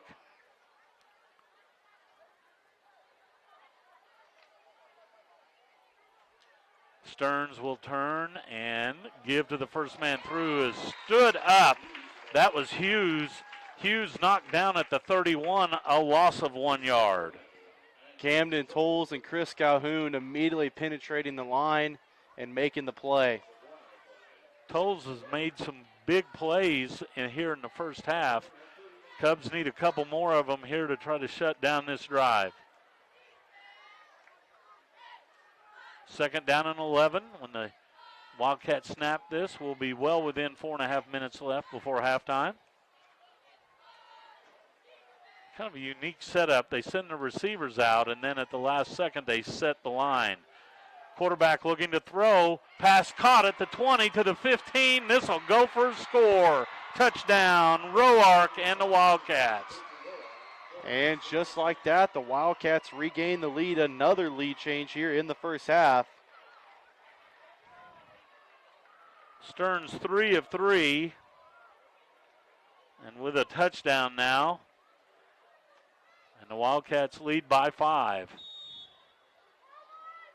With the PAT upcoming. Driscoll to attempt the PAT. Snap back, ball down, the kick up. It's high enough, long enough, and it is good. 4:09 left here in the first half. Cassville 28, Monett 22. Back after this timeout.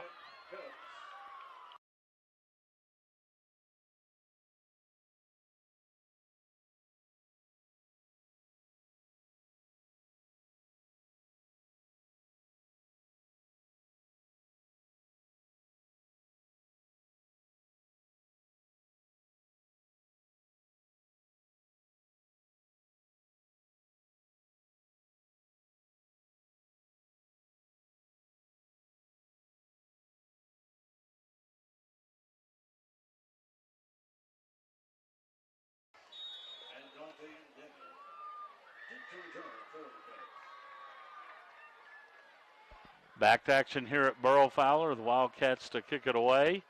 End over end kick over the head of the Cubs return man, and the ball bounds into the end zone. That's good for the Cubs as they'll be able to get it out at the 20-yard line. Yeah, Cubs offense coming on the field. Little injury update. It looks like they've wrapped the knee of Antoine Smith with some ice, and he's still laying on the table, so I don't expect him back anytime soon, tonight at least. I bet he caught a helmet to the knee. That's what it looks like. The defender went right down low, got a helmet right on the knee. It's not a great feeling. Hurts. Hopefully he is okay, though, going forward. 1st and 10 for the Cubs. Washik throwing left side. Nessa Road and off of his fingertips near the 45. Yeah, wasn't in full sprint when the ball was thrown, so then had to try to play catch-up, was unable to reel it in.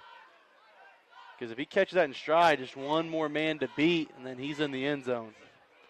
Yeah, he got behind the cornerback and in between the cornerback and the safety there. 2nd down and 10. Washik turns and gives to Umfleet, angling now to the right. 1st down and more out across the 30. Number 25, Jaden Castleberry, with the hit on Umfleet. Umfleet up to 42 yards rushing here in the half. 1st and 10, another ASI 1st down. Washik takes the snap, throws to Nesselrode. He makes the catch, makes a man miss to the 40, to the 30, to the 20, 10, 5, touchdown! Monett Cubs 69 yards. And Benji, we have our 6th lead change of the first half. Unbelievable. 69 yards for Nesselrode. And I'll have to do some math here at the commercial break. 2nd score for Nesselrode. Cubs will go for 2. Tied game. Seitz with the 2-point. It was a backwards pass, and Seitz unable to get in.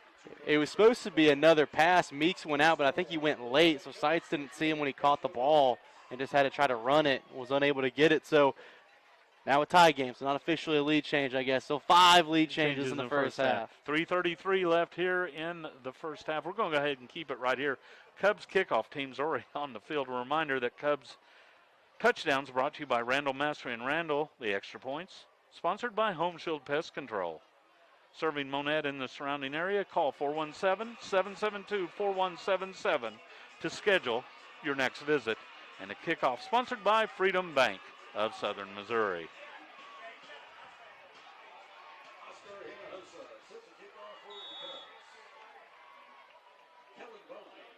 Kickoff, a low line drive kick at the feet of the Wildcats at the 41, and that's where they'll have it as they start their next drive. Chase Roark, the one to jump on it.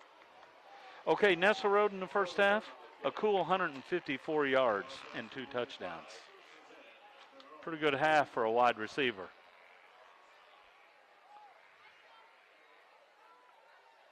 Three and a half minutes left here before intermission. The Wildcats and the Cubs tied at 28.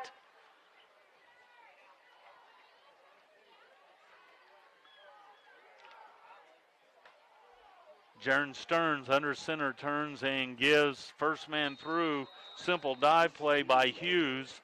Hughes able to pound his way out to the 45 for a gain of 4. Camden Tolles with the tackle.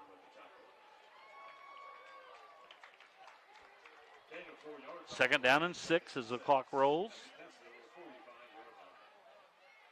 Again, the Wildcats, when they break huddle, their wide receivers go get set first.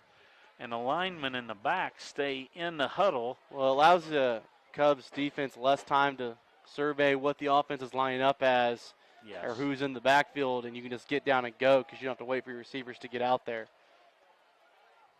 Stearns brings motion from right to left. Now pitches left side. Cubs stretch the play out, but a nice run there by Roark. Roark able to pick up about 5 yards. Camden Tolles, another tackle, bring up 3rd and 1. Clock rolls with 2:25 left here in the half. If you're just joining us, well, I'm sorry. It's been a heck of a first half, 28-28. Wildcats looking to double up here. They'd love to get a score because they get the ball in the second half. Yeah, and that's really what can flip a game when you're able to do that successfully. They can put the Cubs in a bad position. On 3rd and 1, the Wildcats don't get it. Cubs defense flying through the line. That time, number 5, Henry Reed. A loss of a yard. That was Bryan, Mason Bryan. And it brings up 4th and 2. The Wildcats will go for it here at midfield. This is where the Cubs have struggled to get off the field in these situations. But, Benji, you know what I'm going to say. Watch the ball. Watch the football. Watch the ball. Don't give it for free. And the Wildcats in a weird spot here. I mean, they're going to let it run down and call a timeout is what's going to happen here. But if they don't make it from midfield, the Cubs have a great opportunity to get some points. Timeout is called by the Wildcats. Remember that timeout's brought to you by Shelter Insurance Andy Brandt. Andy will make sure you get the right coverage at the right price. Call or text 417-235-5603. Well, first half's kind of what we expected, Ryan. Over 50 points scored between the two teams, 56. If you like offense, it's pretty fun. If you like defense, you're probably pulling your hair out. Yeah. Yeah, definitely offensive-minded teams here tonight. And you're talking about Monett and Cassville. I know. In the 90s and the 2000s, early 2010s was going to be win the game. If you get over 25, keep your opponent under 25. That would win you the game. Oh, you're past the 25 mark in the second quarter for both teams. Hey, a lot of times 21 would win that game. And some years, sometimes 10, it did. Sometimes 10 points won the game. That district final that year, yeah. 10-6. 10-6, yeah. I was in 4th grade, Benji. I was older than that. I was calling the game. Well, the Wildcats appear to be going for it here on 4th and 2. Stearns. Now the Cubs will call a timeout. Well, they were going to go out and work on a hard count right there. You could tell. Yeah, tell you guys watch the ball. You've seen how they want to line up now. You got to win the line of scrimmage here. This is where you have to win the line of scrimmage. Whoever wins it on this play is going to pick up either the first down or the stop. This is going to be on the offensive line, and your back hitting a hole, or your linebacker shooting a gap. Yeah, the essence of football, right? I mean, just back to some of those basic skills of blocking and tackling. And then you could see the Wildcats fake a handoff and look to throw to. You never know. I don't think they'll do that right now. I think they'll go back to their roots, bread and butter. You trust what's got you here. You've had success with it tonight. The Cubs stopped you on third down. You look at it and say, do it again.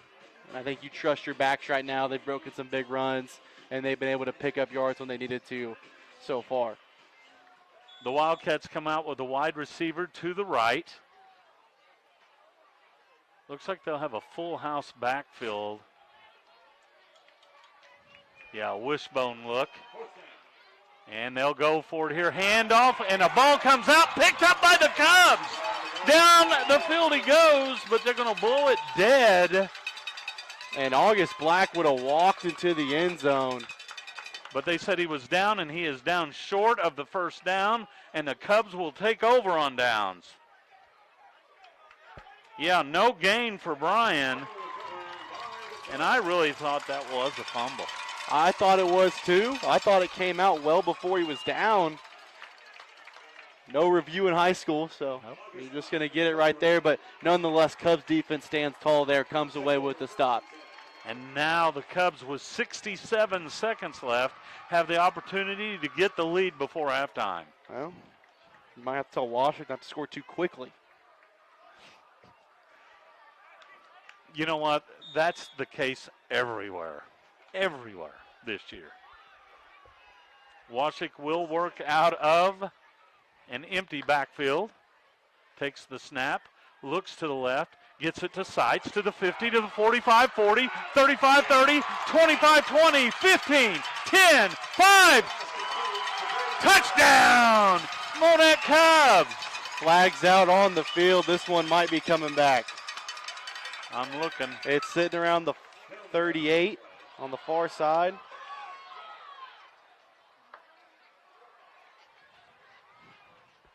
It's going to be a hold against the Cubs that are pushing it back.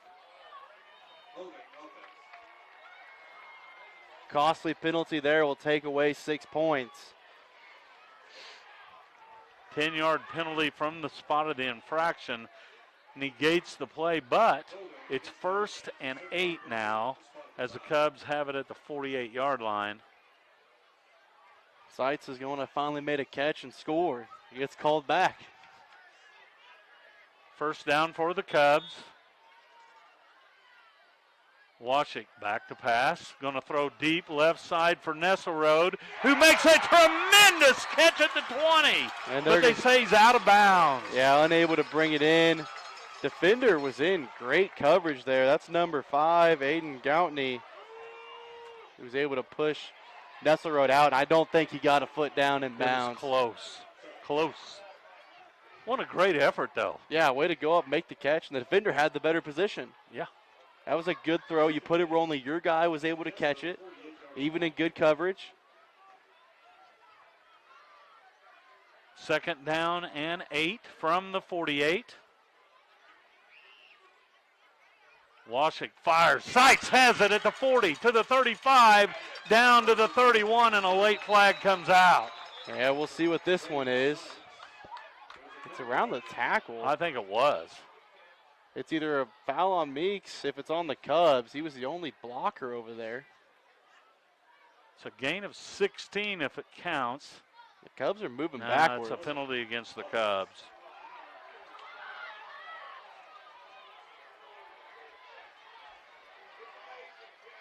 It's a 10-yard penalty, and the spot of the infraction was well downfield, so the Cubs will actually net 6 yards on the play.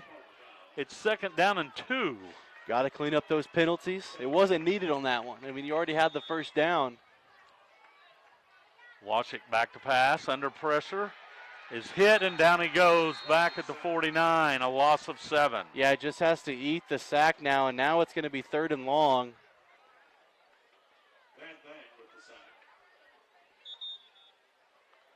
Timeout called by Monett. It's a loss of 6 on the play. Timeout called by the Cubs, sponsored by Shelter Insurance Andy Brandt. Stop by the office, get a free quote. Stand behind Andy Brandt's Shield of Shelter. 36.2 seconds left here in the first half. We're tied at 28. The Cubs face third down and about 6, maybe third and 7. Third and 7. And it was a relatively clean first half, and now all of a sudden the Cubs up to 4 penalties. Yeah, costly ones too. I mean, they've negated multiple first downs. One negated a touchdown. So now you've left points off that you could have had. But they still have a chance here with 36 seconds, but most pressing issue is to pick up this first down. Yeah, they got to pick up the first down. No timeouts left for the Cubs, so you take away really that chance to run the ball with Umfleet, call a timeout, and then try to get the fourth. Cubs with 2 receivers to the right, 2 to the left. Now Umfleet breaks out of the backfield and lines up as a slot to the left. Washington in an empty backfield on 3rd down and 7. He hits Umfleet on a swing pass, angling to the sideline and goes out of bounds after a gain of maybe a yard. That was smart by Umfleet, though. Saw he wasn't going to get the first down, books it to the sideline, gets out of bounds to stop the clock, give your offense one more try with 30 seconds left. But if you don't get this, your defense does need a hold because Cassville is going to be trying to score when they get the ball first anyway. 4th down and 7 yards to go. You just look for the first down, nothing more here. Washington will work out an empty backfield. And now Umfleet comes in motion. Here's a pass to Nesselrode. A flag comes out here. Nesselrode has the first down, but I think this may come back against the Cubs. This may be a motion penalty. And another flag comes out. That one could be on the hurdle attempt. Nesselrode got it down to the 31, but there are flags littering the field. 3 of them. Yep. I'm not sure that was more of a dive than a hurdle.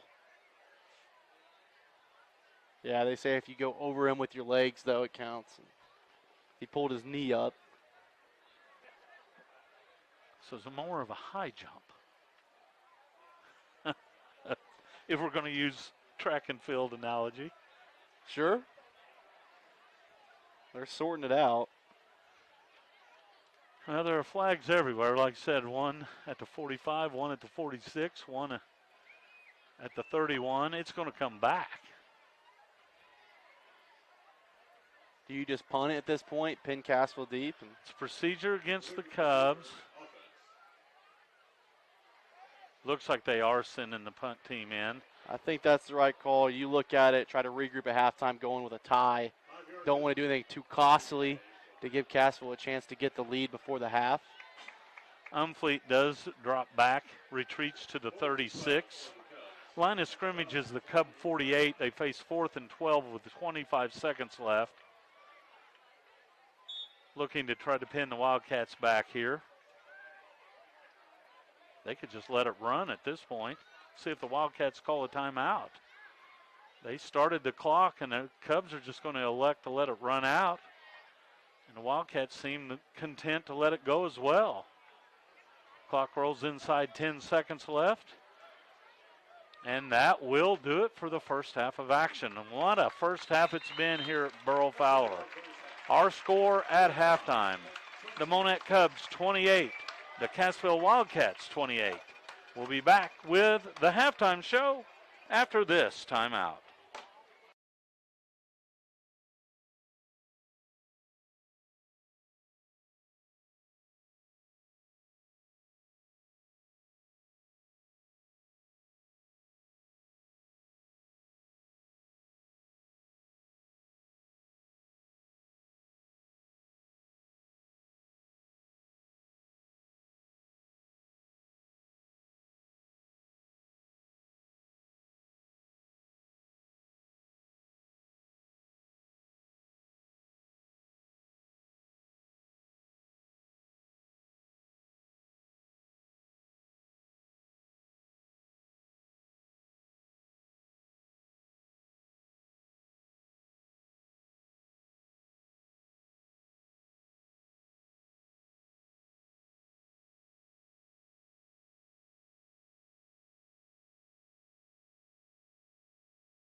Talent wins games, but teamwork wins championships. The same can be said when you buy or sell a home in the Monett area, and the REMAX team has that covered. It is time for tonight's prize giveaway. Silver Dollar City, along with the Talon Sports Network and the Children's Smile Center in Aurora, have teamed up to send you on an SDC adventure. Thousands of local families covered by Medicaid have been turning to Children's Smile Center for many, many years to get quality dental care for their children. If your child is covered by Medicaid, contact Children's Smile Center for an appointment. They will treat you like family. Be the first to call 417-489-2277 and say the halftime score, which is 28-28. And you'll receive a one-day pass for two during the 2025 season at Silver Dollar City. Good luck to all our listeners. A reminder, you can win only once per football season. Again, 417-489-2277 and say, let's go Cubs. 28-28 our score. And with a look at the first half scoring summary, I'm going to turn over to my broadcast partner, Ryan McCullough. Well, the first quarter, pretty uneventful. 14 seconds left in the first quarter. Mace Bretson would have a 37-yard touchdown run to get it going. So the Wildcats would end the first quarter up 7-0. Second quarter is really where things got started. Cubs, second play of the drive, 11:48 mark. It was the first play of the second quarter. 73-yard touchdown catch by Carson Nesselrode from Dylan Washik. And then a two-point conversion made it 8-7. We'd have our first lead change there. Then, second quarter as well, Colin Humphrey would have a 1-yard touchdown run and a two-point conversion to make it 16-7. And then, Benji, that's really where the night started to get swung multiple ways. Second quarter, 9:29 mark, Mason Bryan would strike right back, 50-yard touchdown run, making it 16-14. Wildcats would have a 65-yard pick six on the following drive, making it 21-16. Cubs would strike right back, 5:47 mark. Alex Meeks, 27-yard touchdown catch, making it 22-21. And then Roark would score a big touchdown catch with 4:09 remaining, making it 22-28, giving the Wildcats back the lead. Cubs would strike last in the first half, 3:33 mark. Carson Nesselrode, another massive touchdown catch. This one from 69 yards out from Dylan Washik, making your halftime score of the Barry County Brawl 28-28. Anybody's game at this point, obviously, with a tie score here at intermission. And what will the third and fourth quarters give us here tonight? It'll be fun to see. We'll slip away here from more of our sponsors. We'll be back with more of the REMAX Monett halftime show after this timeout.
The team at REMAX knows the market, area schools, and local communities, both as agents and as neighbors.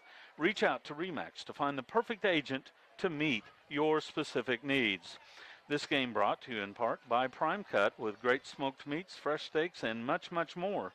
Stop by 101 East Cleveland in Monett when you need a single meal or full catering. Game also brought to you in part by Heritage Tractor. With equipment ranging from utility tractors to recreational vehicles, Heritage Tractor working hard to find the right product for you. Tonight's halftime scoreboard brought to you by MetaPlans Plus, certified to offer Medicare and Marketplace plans in Missouri, Kansas, Arkansas, Oklahoma, Tennessee, Illinois, and Michigan. I'll turn it over to Ryan as he takes a look at scores from the Big 8 and the Southwest Missouri area. Yeah, we'll start it off in district play. Carl Junction hosting Bolivar. Liberators need to get a win to help out their district points. It's all Bulldogs, 34-7 at the half. Branson and Rogersville, that's a fun one right now. They're tied up at 21. We'll keep an eye on that one as the night goes on. That's a big one for Rogersville when it comes to district points, potentially getting extra for playing upper class. Marshfield at West Plains, it's all Zizzers, 52-10 over the Blue Jays. Now we'll kick it over to the Big 8. Lamar Tigers lead the Aurora Hound Dogs 28-0 on the road. Nevada at Mount Vernon, Tigers lead at 18-6 at the break. And then at half in Seneca, Indians lead it 28-7 so far. You look around the rest of Southwest Missouri Republic leading Neosho 35-0 at the break.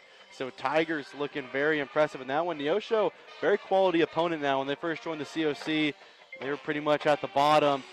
They've worked their way up, though, and become a very favorable foe now. Carthage leading Webb City 14-7 at the break as well. Those two have had some battles over the last few years. Yeah, no doubt about it. Some big-time clashes with those teams for sure. Here we're tied 28-28.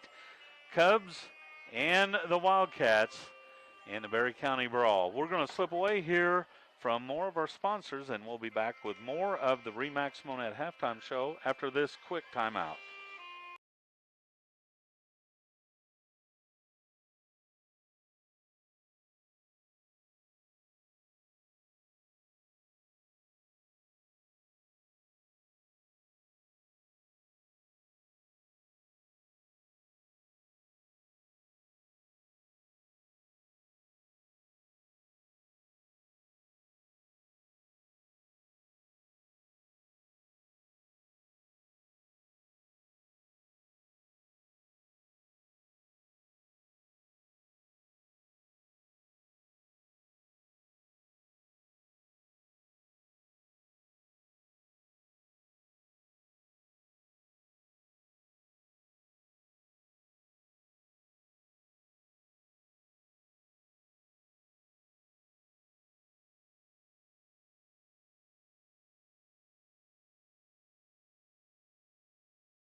To the REMAX Monett halftime show. Come see the team at REMAX, located at 855 Highway 60 in Monett.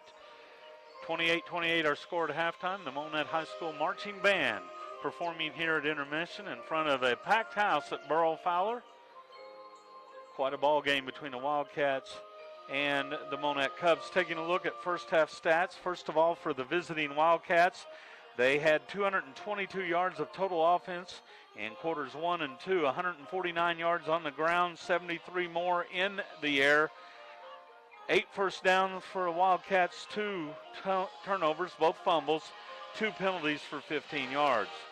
For the Monett Cubs, they ran the ball 24 times for 104 yards, 13 out of 26 passing for 237 yards. So the Cubs rack up 341 yards of offense in the first half. 14 first downs for the Cubs, 1 costly turnover, an interception that went back for a pick 6, 5 penalties for 35 yards, and 1 punt for a 30-yard average. Individually, for the Wildcats, they're led on the ground by Mason Bryans, 58 yards and a score. Bridison with 37 yards and a touchdown as well. Easton Hughes with 39 yards. Stearns 3 of 3 passing with a touchdown. All 3 catches to Colton Rourke for 73 yards. For the Monett Cubs, they're led on the ground by Colin Umfleet's 42 yards on 7 carries. He also had a score. Antoine Smith, 35 yards on 8 carries in the first half. Dylan Washik, 13 of 26, 3 scores and an interception. Nesselrode with a big first half, 4 catches, 154 yards and 2 touchdowns. Alex Meeks, 48 yards and a score of his own. 28-28 our score here at halftime. We're going to slip away, listen to some of our words from some of our great sponsors. We'll be back with more of the RE/MAX Monett Halftime Show after this.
This game also brought to you in part by the Clark Mental Health Center. At the Clark Center, they proudly serve the Southwest Missouri region with compassionate behavioral health services. With offices in Berry, Lawrence, and Dade counties, they are close to home, and they are here to support you. Let's turn our attention a little bit to the college game. Last week, the old man 8 out of 10 on his picks. Yeah, you hit pretty good last week, and now I have to start thinking I got to switch some of mine even though I don't feel great to try and make the ground up on you. 42 right for the season. You're at 38, Irwin at 37. We're taking a look at Week 8 games now. LSU and Vanderbilt, you got a chance to pick one up here on me. You and Irwin went with LSU. I'm going with the homestanding Commodores. I think it'll be close, but I think the Tigers do get it done. Oklahoma trying to rebound from a game a week ago. We won't mention who they got beat by. That's fine. At South Carolina, we all three went with the Sooners. I think it'll be a good game, though. Gamecocks had a very good pass rush going against Oklahoma's offensive line. I'm intrigued by this next one. Ole Miss at Georgia. I just can't go against Georgia at home. Yeah, at home. They've already lost once at home. And I originally was going to put Ole Miss down. Saul was in Athens. I said there's no way they lose 2 games at home this year, so I went with the Bulldogs. Tennessee at Alabama. We all went with Alabama. They don't lose at home very often. Going to be a great game as well. 3rd Saturday of October, always a good one between those 2 teams. I think it's close. I think Alabama wins close. USC at Notre Dame. This series is going to discontinue here soon, which is just sad. It's hot. It's really bad because many years it was the game of the year. And now, it's starting to wind down. But USC at Notre Dame, we all three went with the Fighting Irish. I saw Paul Feinbaum pick USC to win that one. I think it's another one. I think it'd be a really great weekend for college football. I think there's going to be a lot of great games. Utah at BYU. The Holy War. The Holy War. They don't really like each other a whole lot. No, they don't get along at all. And we all went with BYU, the higher-ranked team there, but it should be another good game. Missouri at Auburn. You and I agreed that the Tigers of Missouri will win it. Irwin went with Auburn. I think Mizzou's going to be able to get good pressure on Auburn's quarterback. He takes a lot of sacks, and I think that Mizzou wins one over Auburn. Tigers will win the game regardless. For sure. We all went with Gators over Mississippi State. I think that's probably right because of their defense. Yeah, I think they win it with their defense, but also Billy Napier knows he can't lose that one. He got to escape to the Texas game. He needs to put together a couple more wins, because if he loses that, he's right back in the super hot seat. Baylor at TCU. You went with Baylor. Irwin and I went with the Horned Frogs. Sick 'em. All right, there we go. And then Duke and Georgia Tech. You and I went with Duke. And Irwin went with Georgia Tech. And Duke's coach may be auditioning for other openings. Hey, Manny Diaz, he's got something building there. He got fired from Miami before they brought in Cristobal after having a good season. But they wanted their guy Cristobal to come in. He was a defensive coordinator for a couple years at Penn State. Now comes over to Duke. He's building something. But, yeah, I mean, he could be going back to Happy Valley. Not so Happy Valley. Not so Happy Valley. But also right now, Benji, a game that we didn't even put on there, Miami and Louisville going into the 4th quarter. Cardinals lead at 17-13 over the number 2 ranked Hurricanes. Wow. And Minnesota, Nebraska at halftime. The Golden Gophers lead 7-6 over the Cornhuskers. And there's another guy, the coach at Nebraska, Matt Rule. He played at Penn State. Now, we won't talk about how Eli Drinkwitz had on a We Are Penn State shirt in his middle school photo, but I don't think he ever leaves Mizzou. I think he's found his home in Columbia. That school has embraced him, and I think he has fully embraced being a Missouri Tiger. And did you see what happened midweek, by the way, this week? No. The coach at Indiana yes. got a new contract. Yes, he did. He got a nice contract. That man is going to have a stadium, field, statue, everything named after him in that state. Yeah. Trying to make everybody forget Bobby Knight's name. Well, in Indiana. That would be tough. But let's talk about that, Ryan. There was a situation in Penn State 3 weeks ago. James Franklin and his Nittany Lions, undefeated, had Oregon on the ropes and lost in overtime. Yeah. No disgrace. No disgrace. Right. Lost inexplicably at UCLA. That's a bad one. But that's one. That's one.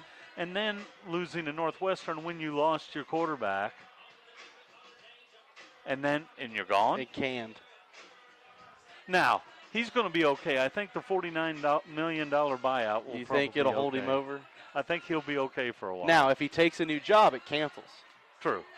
So, maybe he takes up a whole lot of fishing. Well, Ed Ogeron, the old LSU coach, he said he's coming back next year because that's when his buyout salary ends. Well, he waited for the whole thing because he would take a pay cut to go coach because he got that big contract after the national championship. So he said, I'm fine. I'll just sit at the house in Panama City Beach for a few years and enjoy watching the game and get paid millions of dollars. Well, I don't worry about those guys, and I don't worry about the pro coaches. But you take a look at high school and on down. These guys don't have buyouts.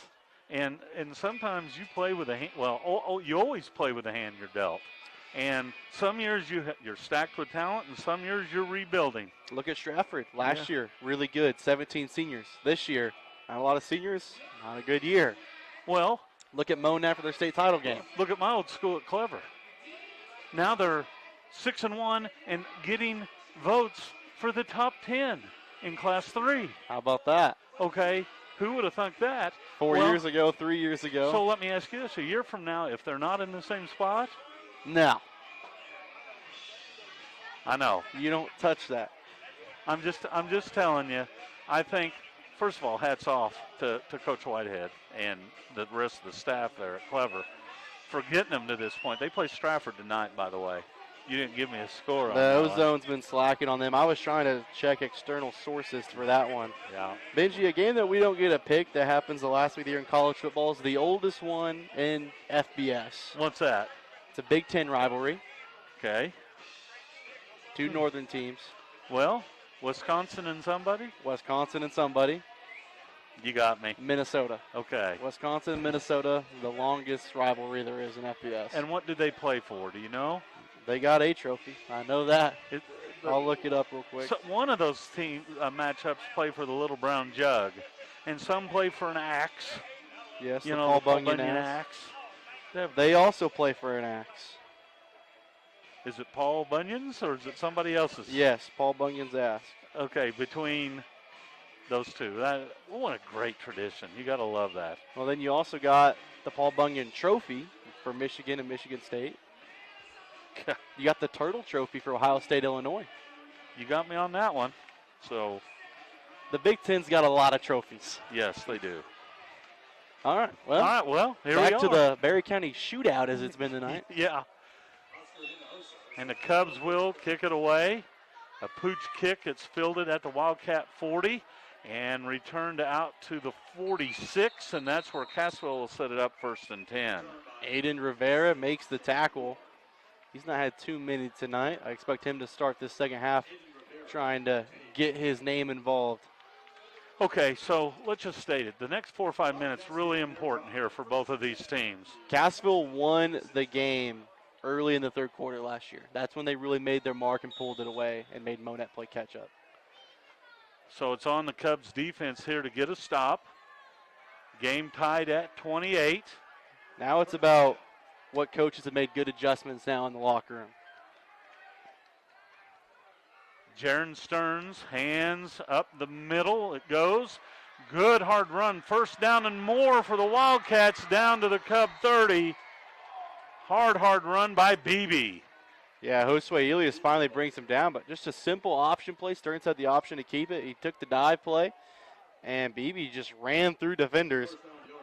Gain of 22 and a 1st down. And just like that, Cassville's at the Cub 32. And he was really one man left, and he'd have been gone. Cassville always comes out of that halftime fired up, playing well. Might look for them just to pound the ball between the tackles. Here's a handoff. Up the middle it goes again.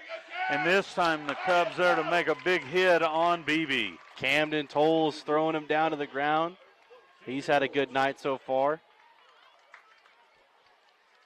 No gain on the play. 2nd down and 10.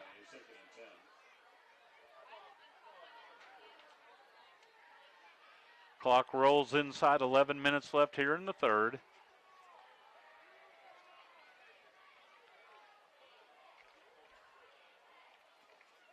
Looking to pass, fires left side. The pass caught out there. Short gain by Roark. A gain of about 3 yards. Kaysen Carr makes the play. Bring up 3rd down. A reminder that the third quarter tonight brought to you by Court Cattle Company, a one-stop shop for all your Hereford, Black Angus, and Charolais genetic needs. Be sure to check them out 1/2 mile south of Interstate 44, 8 miles north of Pierce City on Highway 97. 3rd and 8 from the 30. Flag comes out here, and this one's going to go against the Wildcats. penalty brought to you by Adrenaline Apparel and Design, your one-stop destination for premium, fast, and custom printed products.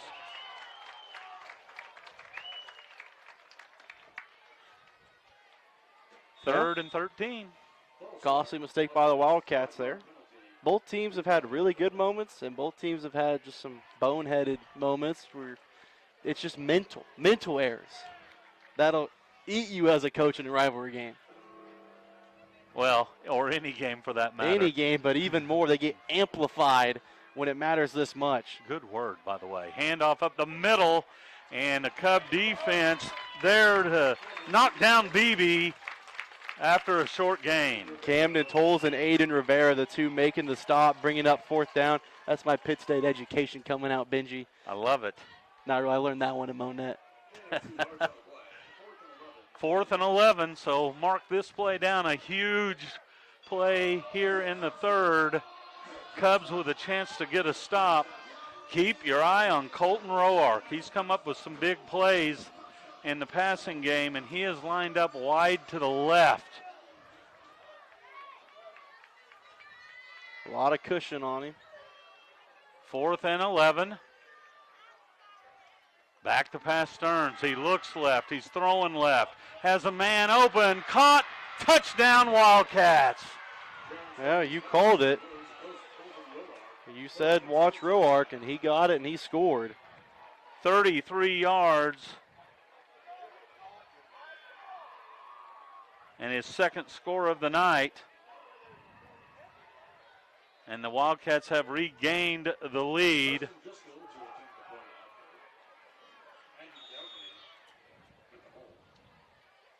Wildcats going for the conventional PAT. Snap back, ball down, the kick up, and it is blocked by the Cubs, and it is no good. 8:46 left here in the third. Wildcats regain the lead. It's 34-28. Back after this quick timeout.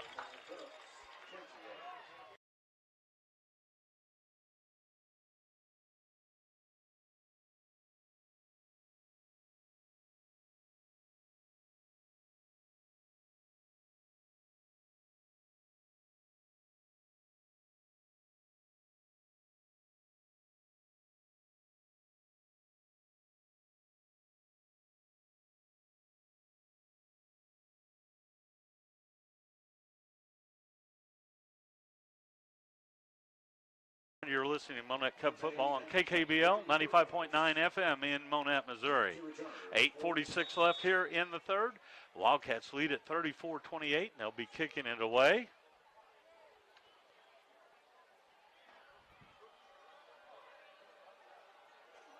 Kickoff in the air, end over end kick that is fielded at the 10 by Courtois to the 15 to the 20. Breaks one tackle, but then knocked down at the 21, and that's where the Cubs will set it up 1st and 10. Yeah, that time the Cubs defense, you back them up, 4th and long, exactly where you want to be, and Stearns just throws it up to trust his guy, and neither Cub able to make a play on it. It's not even really that close to him when he caught it. And it's a very similar play that they ran, remember, when they were at their own 6 and got out to midfield? It's just a simple post pattern. Yeah. With a lot of loft and lets the guy go get it. 1st and 10 for the Cubs from the 21. Washik looking to throw and overshoots. Sights did a in, and the pass went out, and it falls incomplete. Yeah, he was expecting Sights to go up the field and not across. Stops the clock with 8:35 left here in the third. Cubs now 2nd and 10. 3 receivers to the left, 1 to the right. Washik will turn and hand. I believe that's Courtois running the ball. It is, and he picks up a solid gain on 2nd down. Gain of 7. He has 26 yards on 4 carries tonight. Hughes the one to bring him down. Big 3rd down here. Washik looking to throw it deep, has a man, Sights, makes the catch, 35-30, 25-20, 15-10, 5, touchdown, Monett Cubs. That's going to be a horse collar tackle. That touchdown's going to stand. What a ball by Dylan Washik, and way to just go under it by Sights and outrun the man. 72 yards. And the Cubs have tied it. And they'll go for two. That touchdown brought to you by the law offices of Randall, Mastery, and Randall. With over 80 years of experience, the team will handle your legal matters effectively. 2-point conversion upcoming, but sponsored by Home Shield Pest Control. You'll get quality customer service, affordable prices, and a pest-free guarantee at Home Shield Pest Control.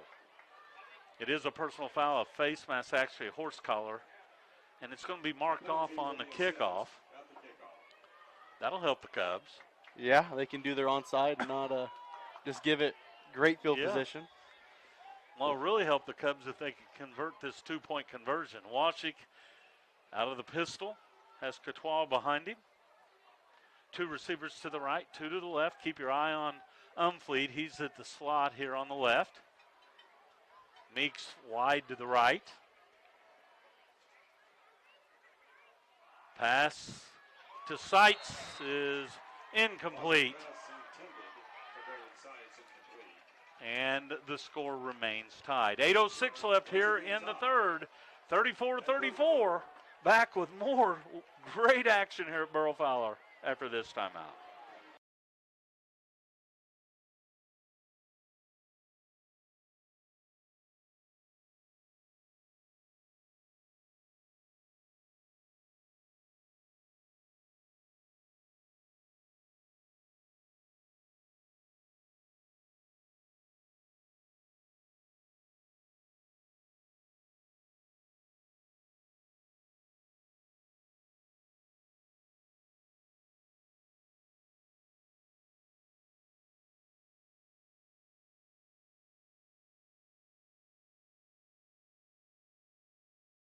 With branches in 7 locations, Freedom Bank has met a wide variety of your banking needs since 1999. A reminder, the third quarter brought to you by Court Cattle Company, located 8 miles north of Pierce City on Highway 97.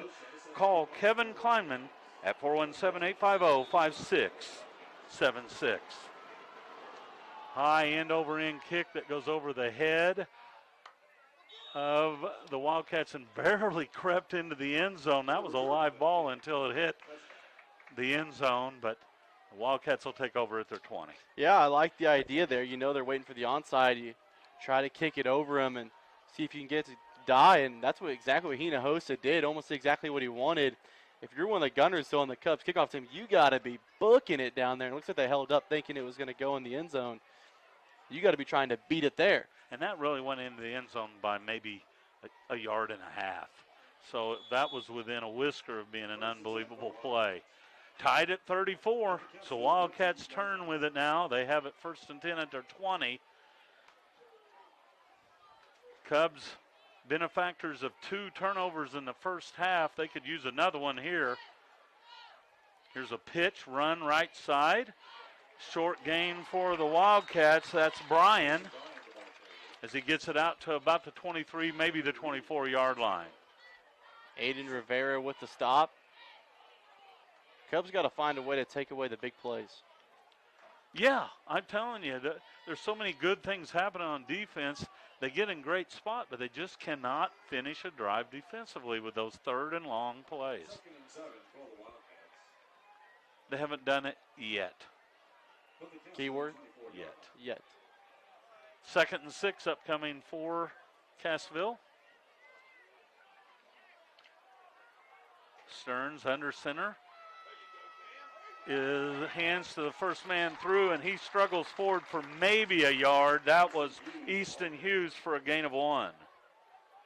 Logan Cole in on the stop.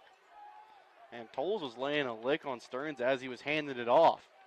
Yeah, I almost thought Stearns still had it, and then I saw Hughes fall forward. He actually picked up 2 yards, and it's 3rd and 4. The dreaded 3rd down for this Cubs defense so far. Let's see if they can finish one.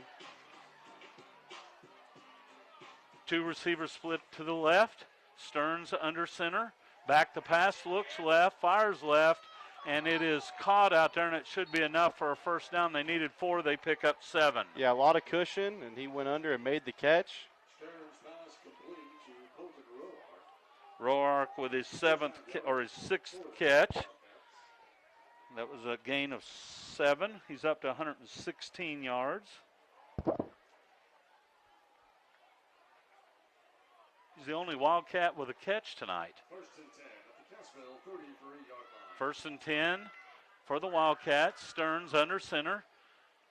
Turns and gives to the first man through, who's knocked down after a short gain. Aiden Rivera coming up. I said I wanted to see him get started early in the second half, and he has so far. That was Mason Bryan with a carry. Second down. Gain of a couple. Second down and a long 7 here, short 8.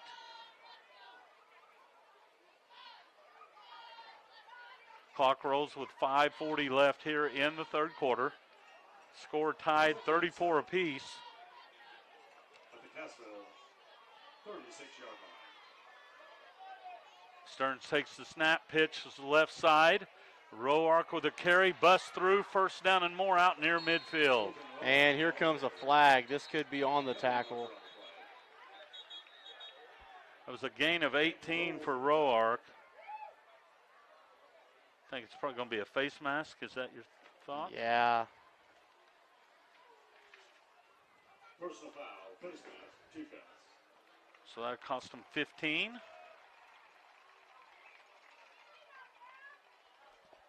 The first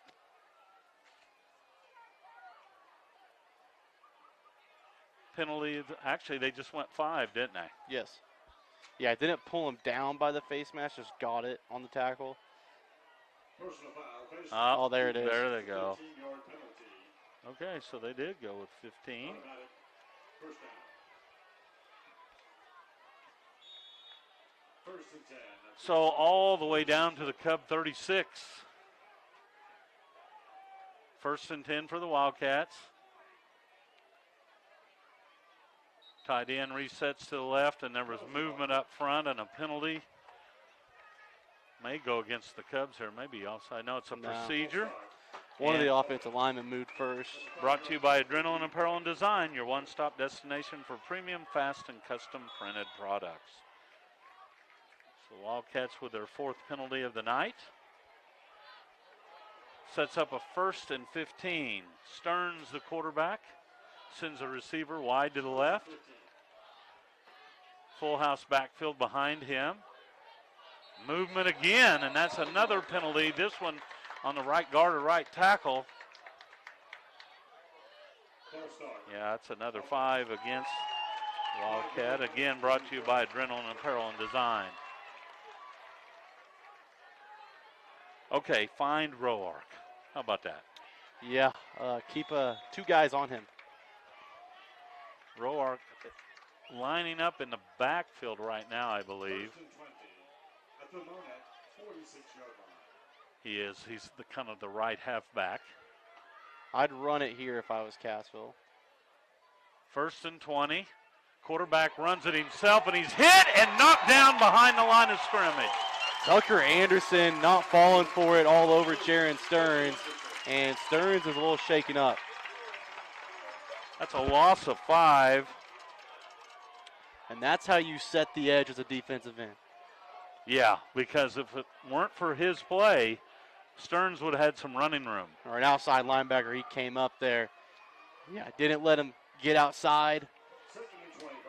And they've struggled with that this year. Okay, Roark's wide left. Keep your eye on him here on second and a bundle. Pump fake from the quarterback, now throwing deep down the field, and this one is picked off. A flag comes out, however, and this one may be defensive pass interference. Yeah, Chris Spears got beat deep, and I think he ran into him. Picked off by Black, but it'll go for naught. This will be a penalty against the Cubs. In fact, there's a second flag down as well at about the 34.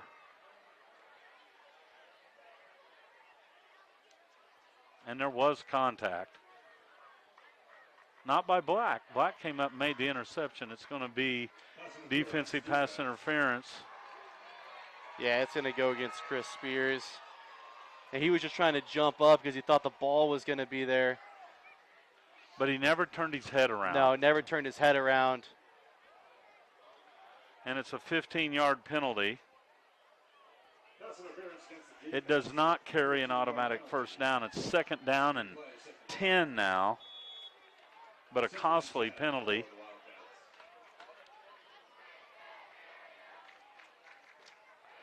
Ball resting at the Cub 36 on 2nd down and 10. And again, the Wildcats were targeting Roark. Back to pass, Stearns rolling to the right, fires to the right, caught at the 30, the 25, and down inside the 20. Pass completed to Brian from the 36 down to the 17, a gain of 19. Josue Elias there to bring him down, but a nice game by the Wildcats, and just like that, they're threatening. Boy, moments ago you thought the Cubs had a turnover and penalty negated that. Wildcats are trying to capitalize.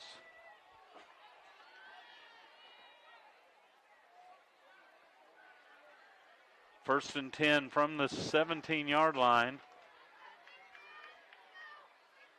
Ball handed up the middle, and a good open field tackle there by the Cubs as Brian pounds down to about the 13. Josue Elias making another play. Perry Hazelton now will come in on the D-line. Gain of 4, 2nd down and 6. Clock rolls with 3:20 left here in the third. 34-34 our score, and the Wildcats knocking on the door as they have it at the Cub 13-yard line. Two receivers split to the left. Stearns will work under center. Back to pass, rolls to the left. Under some pressure, still with it, throws it late into the end zone. Jump ball down there, and it's caught by the Wildcats. That's going to be a touchdown. A late flag comes out. This one will be after the play, most likely. Was that Roark with a catch? It was, wasn't it? Yeah. They missed a holding call. They did. They sure did. On the end of the line there, when pressure was being applied, there was one appeared to be a hold. It's going to be a legal man downfield, though, and that's going to negate the touchdown. Whew, big play there. And that's a oopsie as an offensive lineman, because your whole team's celebrating, and you're just standing there like, yeah, that's my bad. Yeah, a 5-yard penalty that takes 6 off the board. It's a 5-yard penalty. Replay is 2nd down. So it's going to be 2nd and 11 from the 18-yard line. Stearns under center. Gives to first man through, up the middle he goes inside the 15 and down to about the 13. Tucker Anderson makes the stop. Trying to find the runner coming up out of there. 6. Bryant. And there's a Cub down. I believe that's Cam Tolles.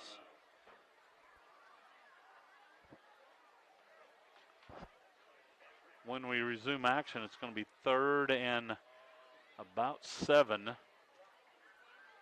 that's Tolles down.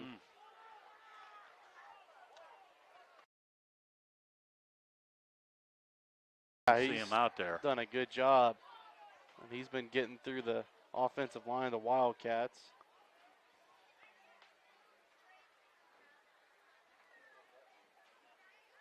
.231 left here in the third. We're knotted at 34. Tolles able to get up with some support. Looks like he's kind of favoring maybe the left leg. Yeah. But looking to put some weight on it. Hopefully he'll be back in there. Teams break huddles and come back on the field. Big drive here. 3rd down. Yeah, Wildcats in 4-down territory as they have it at the Cub 14. Roark wide to the left. Keep your eye on him here on 3rd and long.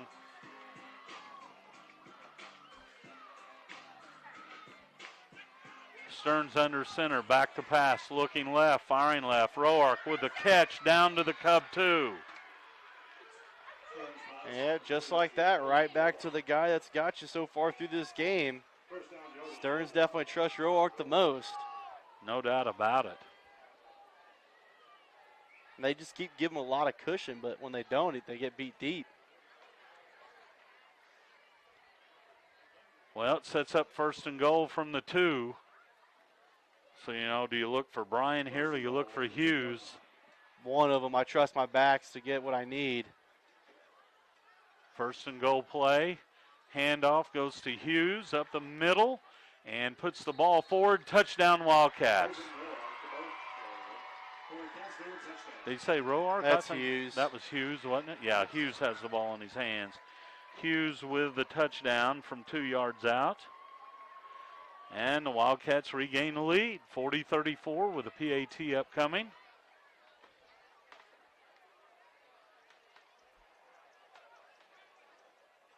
Preston Driscoll to attempt the PAT out of the hold of Aiden Gutney. Gotney with the hold.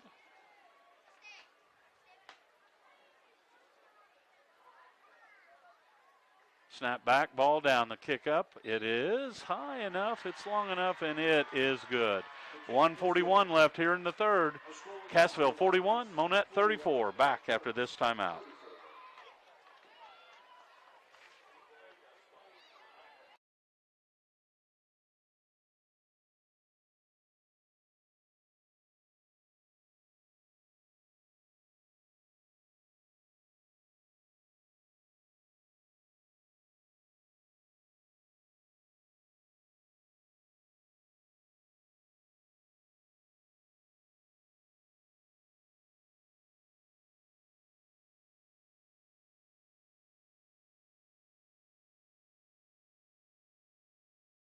.9 FM in Monett, Missouri.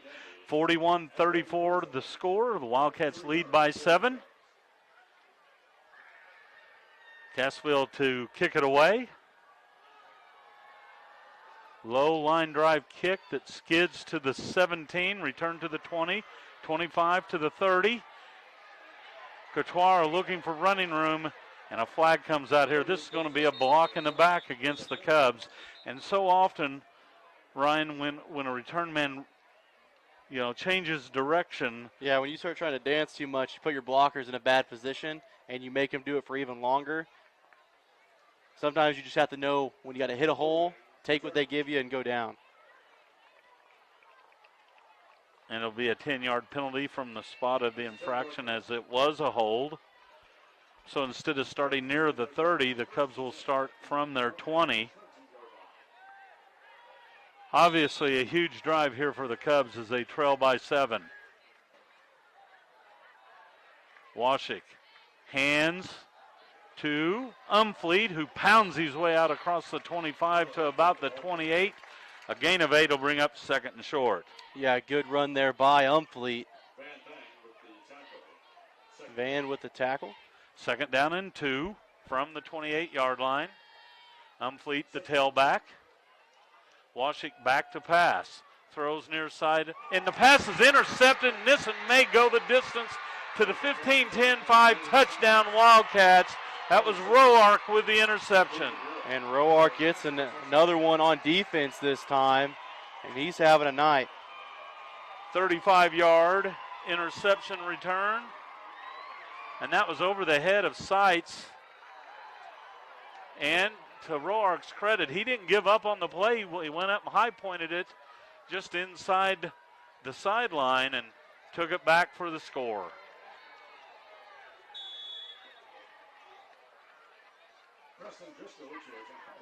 Driscoll to attempt the PAT. Snap back, kick up. It's high enough, long enough, and it is good. 1 minute left here in the 3rd. The Wildcats have regained control. It's 47-34 back after this timeout.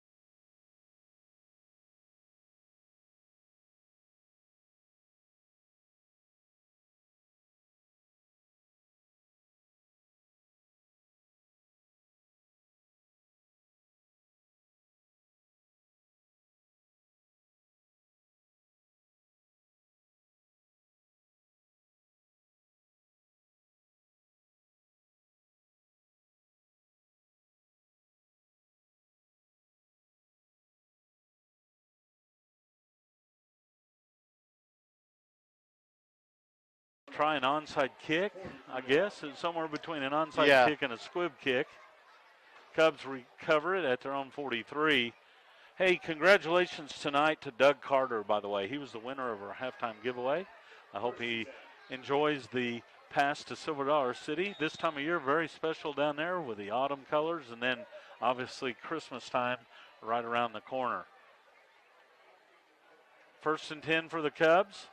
Handoff goes to Umfleet, makes a man miss and spins his way to the 45 for a gain of 2.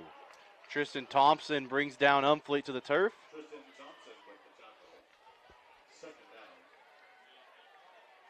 Cubs need to get back in this one as they hand to Umfleet running right. Breaks the tackle, 45 to the 50, and I was going to say hurdles his way, but that's not legal. He dove forward close to a first down. Yeah, just shy of it, it looks like. I think they're going to give it to him. It's pretty close to the spot, and they will. That'll move the chains. For Washik, you just got to shake that off right now. Don't worry about the pick six. It happened. You just got to put in your rearview mirror. The only thing that matters is this drive now. Another ASI first down for the Cubs, their 16th of the contest. From the 47, Washik back to pass. Steps up into the pocket. Now looking to run. Angles out of bounds inside the 45. Will pick up 2, maybe 3 yards. Yeah, just had to take what he could there. Bring up second down. Looks like he picks up about 3. He's actually run the ball 6 times tonight. Now, one of them was a sack, but showing some nimbleness in the backfield. 8 seconds left here in the third quarter. Washik turns in hands to Umfleet. Up the middle he goes, struggling forward to about the 42 for a gain of 2. Easton Hughes makes the stop, and that'll be the end of the third quarter. Our score, Cassville 48, Monett 34. Back with the final 12 minutes after this timeout.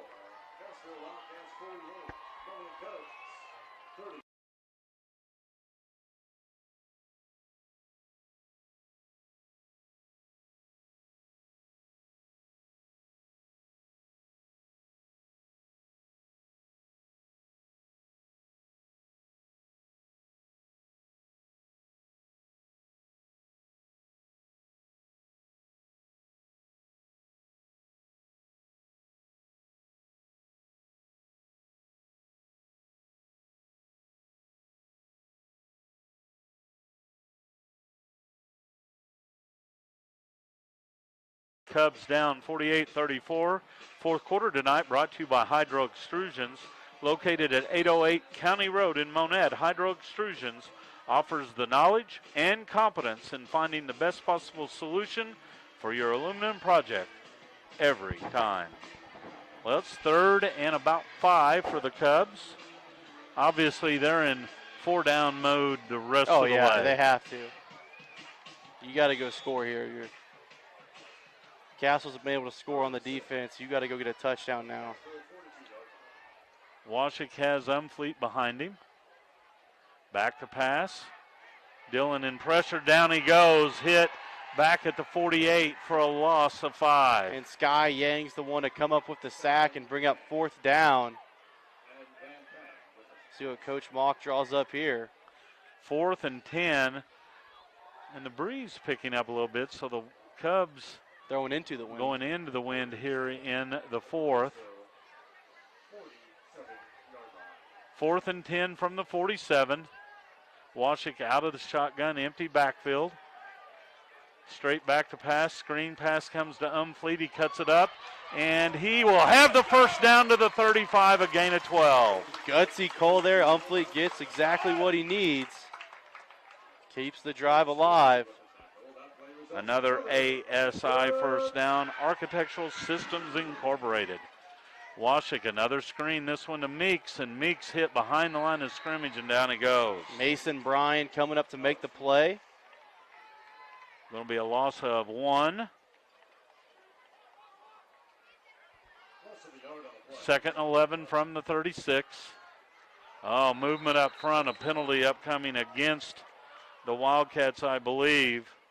It is offside. That penalty brought to you by Adrenaline Apparel and Design, your one-stop destination for premium, fast, and custom printed products. I think he was blitzing.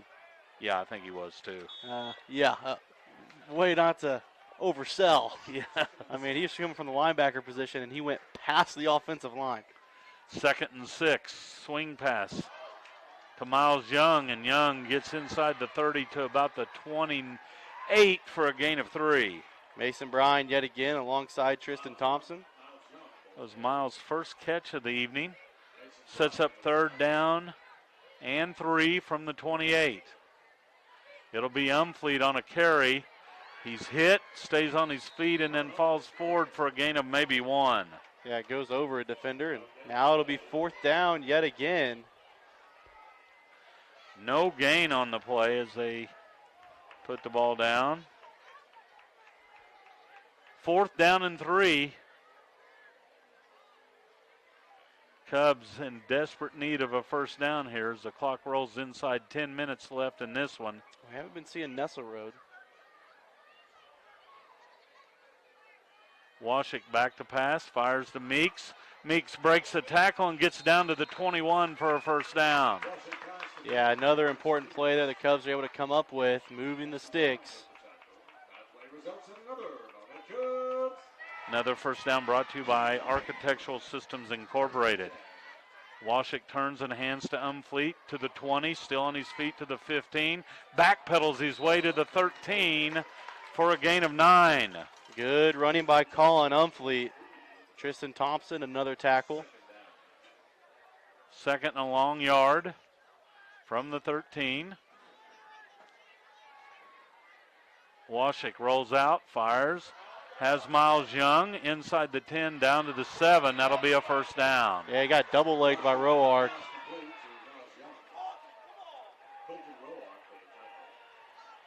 First and goal for the Cubs at the 7. Umfleet takes a handoff. He's in a peck of trouble, but breaks one tackle, but can't elude the second. No gain on the play. Yeah, nowhere to go for Umfleet. And the Cubs are wanting a penalty because there was a Wildcat running off the field that was only to the numbers when the ball was snapped, and no flag. Now a timeout charged to the Cubs. And Coach Mock's not happy about it because that should, in theory, be a free play for the Cubs just to run. Yeah, and I don't understand how you missed that. No, I mean, you have an official right over there. Well, you have official over there, and isn't the back judge one of the guys responsible for counting the number of players on the field? Yeah, it's one of your responsibilities, yeah. Huh. Yeah, in theory, it should be a free play. And instead of facing 2nd and goal from what, about the 7.5, 8 yard line, it would have been 1st and goal from about the 3 or 4. Yeah, and if you're throwing the ball in theory too, that's a quarterback sign. Okay, I know I got a guy running off, I snapped it, I'm throwing it to the end zone with no risk. Right, interception be dang, yeah.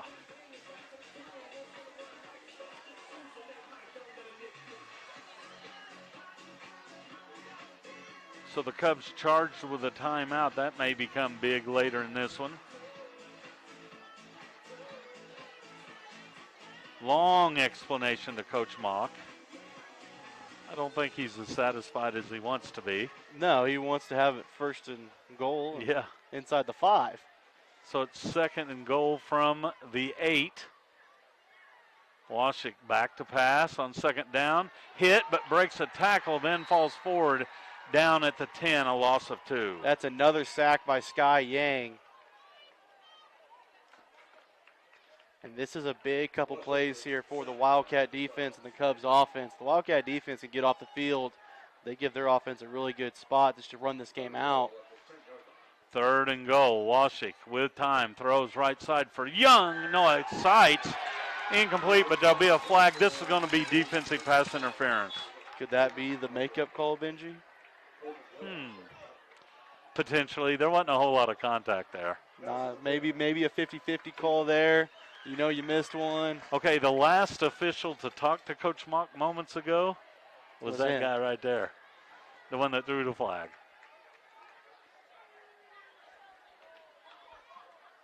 That would never happen, though. Don't worry. That's just in theory. Never. Reminder, there is an official shortage, so if you do complain about the refs, you can sign up. Oh, yeah, there's a lot of applications available. It is a tough job. All joking aside, it's a 5-yard penalty on the Wildcats. And it's still 3rd down. 3rd and goal from the 5. Washik will turn and hand to Umfleet, and Umfleet hit down at the line of scrimmage. And that'll bring up 4th and goal now. Sky Yang making another play. Well, I wonder if Nesselrode is hurt too, because we ain't seen him in a while. we have not. And Smith's with shoulder pads on the sideline. 4th and goal for the Cubs. Washik empties the backfield, has Umfleet as a slot to the right, Meeks wide to the right, Miles in between them. He looks left, however. Seitz makes the catch. Touchdown, Monett Cubs! And Seitz reels it in to keep the Cubs alive. And it looks like he is a little shaken up after bringing it in, but he brought in the touchdown. 5-yard touchdown. His 2nd. And for the quarterback, Washik, he has 5 scoring strikes tonight. And a huge PAT upcoming. That touchdown, by the way, brought to you by the law offices of Randall, Mastery, and Randall. With over 80 years of experience, the team at Randall, Mastery, and Randall will handle your legal matters effectively. Call 417-235-8688 for all your legal and title service needs. And Dante and Guinea's going to have to run in late. Plenty of time, still 20 seconds on the play clock. Cubs will go for 2, the 2-point conversion, sponsored by Home Shield Pest Control. We haven't seen that backside play to Umfleet yet. Washik back to pass, under pressure. Still on his feet, breaks away, throws over the middle, and it is incomplete. 7:44 left in this one. Wildcats 48, Cubs 40, back after this.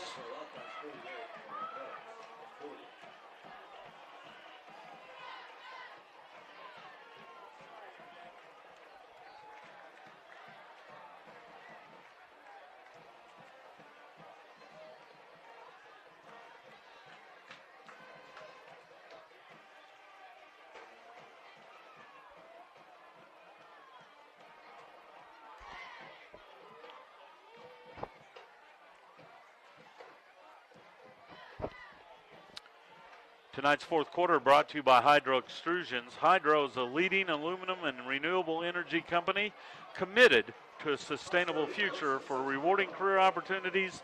Come join the Hydro family. Cubs to kick it away. Onside kick, angled to the near side. And a big collision at the 45. The Wildcats able to come up with the ball. Recovered by number 5, Aiden Goutney. So they take over at the 45. 7:40 remaining, and defense cannot afford to give anything now. Can't allow any more points on the board. You got to get a stop. Offense is going to have to score and get a 2-point conversion. A lot of things have to go right for the Cubs here in the final 7:40. 1st and 10 for the Wildcats from the 45. Full house backfield. Stearns turns, pitches, left side, row arc. Running room to the 50 and into Cub territory to the 49. A gain of about 6. Case and Carr making the stop. 2nd and 4.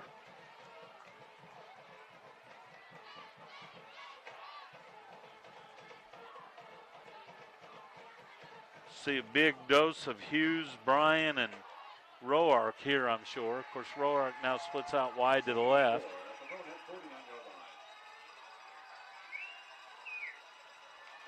Stearns under center, takes the snap, gives to Beebe up the middle, and he is greeted and knocked down there. No gain on the play. Yeah, Cubs defensive line all over him. Number 51, Joshua Hessman. Bring up 3rd down. And Cubs playing without Tolles up front. I don't see him in there. No, he's still kind of limpy on the sideline. He's cheering his team on. 3rd and 4 for the Wildcats from the Cub 49. The clock rolls inside 6.5 minutes left in this one. A lot of cushion for Roark over there on the far side. Oh, there's movement in the backfield. This will be a penalty on the Wildcats. Again, opponent penalties sponsored by Adrenaline Apparel and Design. Well, that's big. Could be. Instead of 3rd and 4, it's 3rd and 9.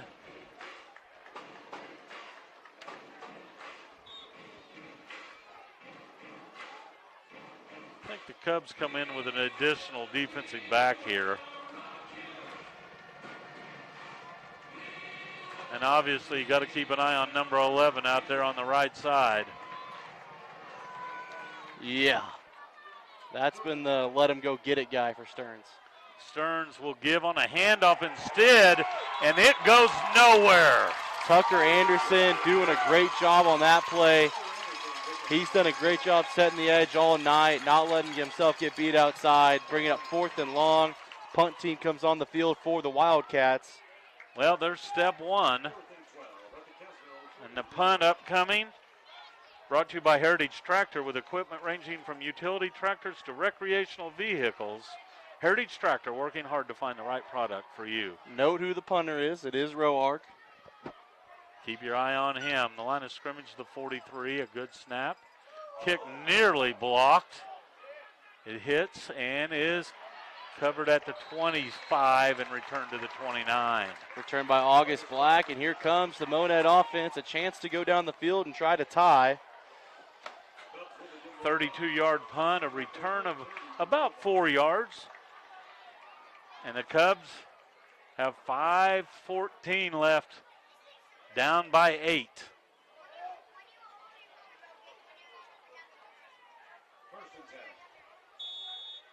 Monett comes out with 4 receivers, 2 to each side, and now Umfleet goes to the left side. Washik back to pass with time, hits Meeks. Meeks cuts it up across the 35 to about the 36 for a gain of about 7 yards. Van Yang, another tackle for him. Meeks up to 61 yards receiving on 6 catches. Washik takes the snap, will hand to Umfleet, stretches the play out to the left. He's hit in the backfield, and down he goes back near the 30, and it's going to set up 3rd down and long. Yeah, not able to get good blocking on that play at all. Easton Hughes, along with other Wildcats, were immediately in the backfield. Hughes is down. You know, I noticed on the offensive possession, he was favoring a leg like a cramp, you know. So I bet that's what's hit him here again. It's going to be 3rd and 8 for the Cubs from their own 32 when we resume action. 4:36 left in the contest. Cubs down by 8. And for so many people here, right now it's awful quiet. I mean, even the last few possessions, like everybody's kind of waited with bated breath to see what's going to happen. And this next. is when the Cubs would definitely like to have Nesselrode, because in the first half, I mean, it was critical moments, and you just throw it up and he'd beat the guy. Yeah, he had 4 catches in the first half and has not had one since. I don't think he's been in the game since. Yeah, I'm looking along the I sideline. don't see him there.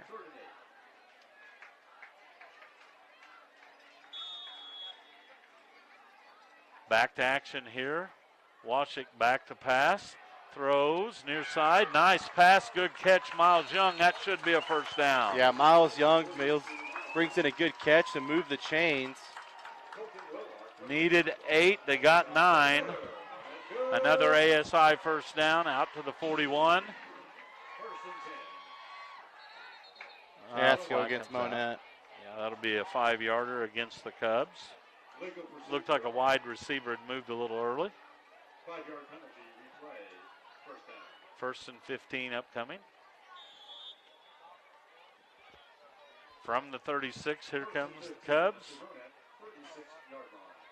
Dylan Washik looks over the defense. 3 down linemen for the Wildcats. Washik back to pass with time. Fires near side. Meeks with the catch. Out to about the 45 for a gain of 10. Tackled by Roark. Second down, we'll call it 2nd and 5 from the 46.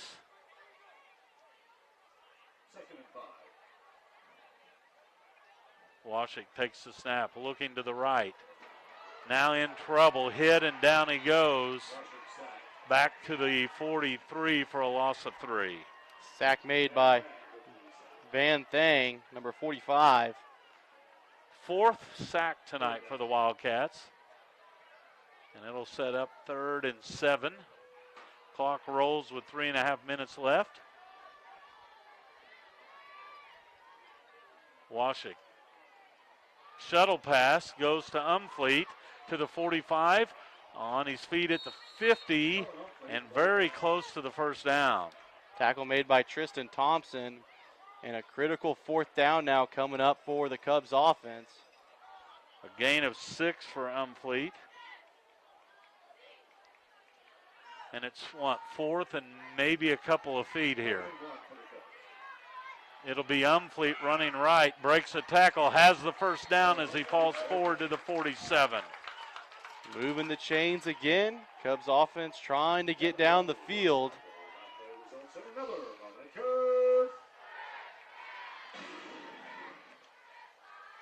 Washik back to pass on first down, fires near side.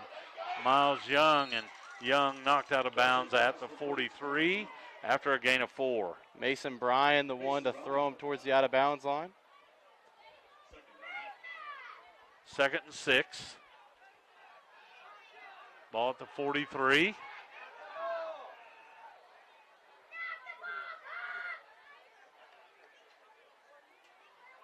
Washik out of the shotgun, gets a high snap, hands to Umfleet, running right to the 40, to the 35, spins to the 34, and that'll be another first down. Colin Umfleet doing a great job running the ball this series. Finally brought down by Tristan Thompson.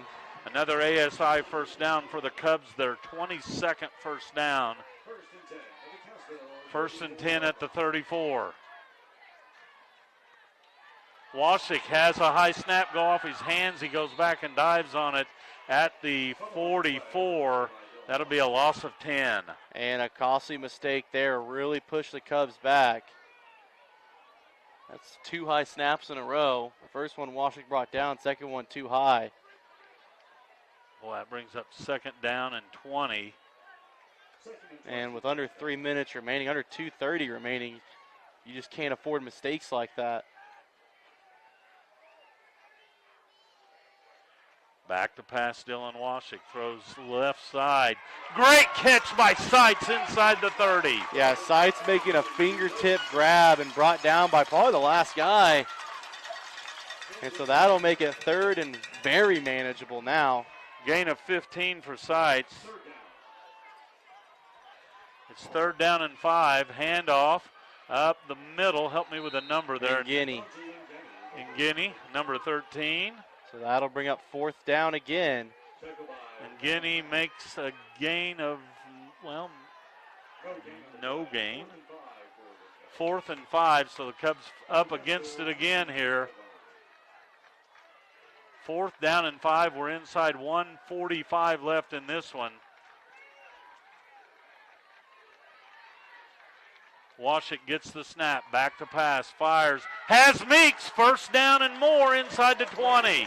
Alex Meeks pulls it in, does a good job securing the catch, getting the first down, moving the chains again. I believe that's the 3rd, 4th down converted on this series alone as whistles blow. There's a timeout on the field. 1:24 remaining.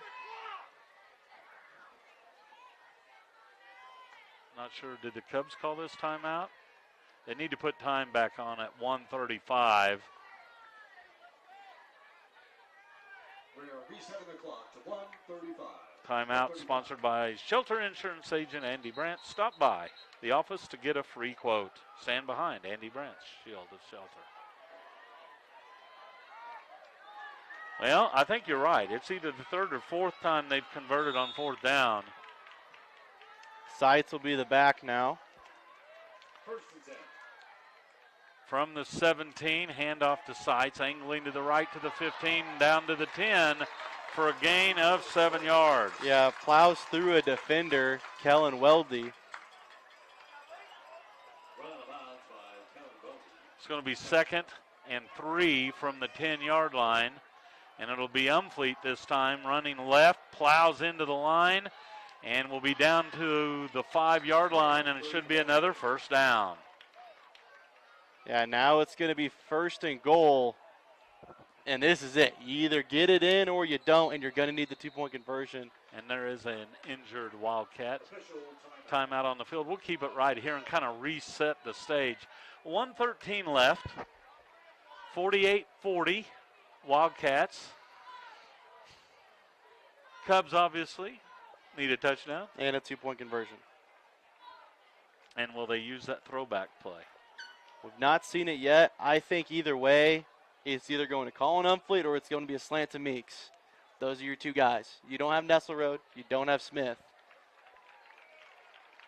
Seitz has been pretty reliable. He started off kind of shaky, but ever since then, I mean, he's made up for it. Yeah, Seitz now all of a sudden with 4 catches, 98 yards.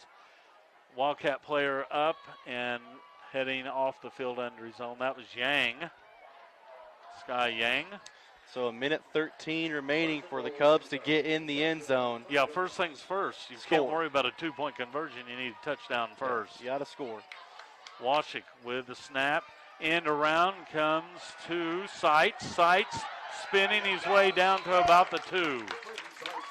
Good 1st and goal play by the Cubs to inch closer. Clock rolls inside, 50 seconds left here in the final quarter.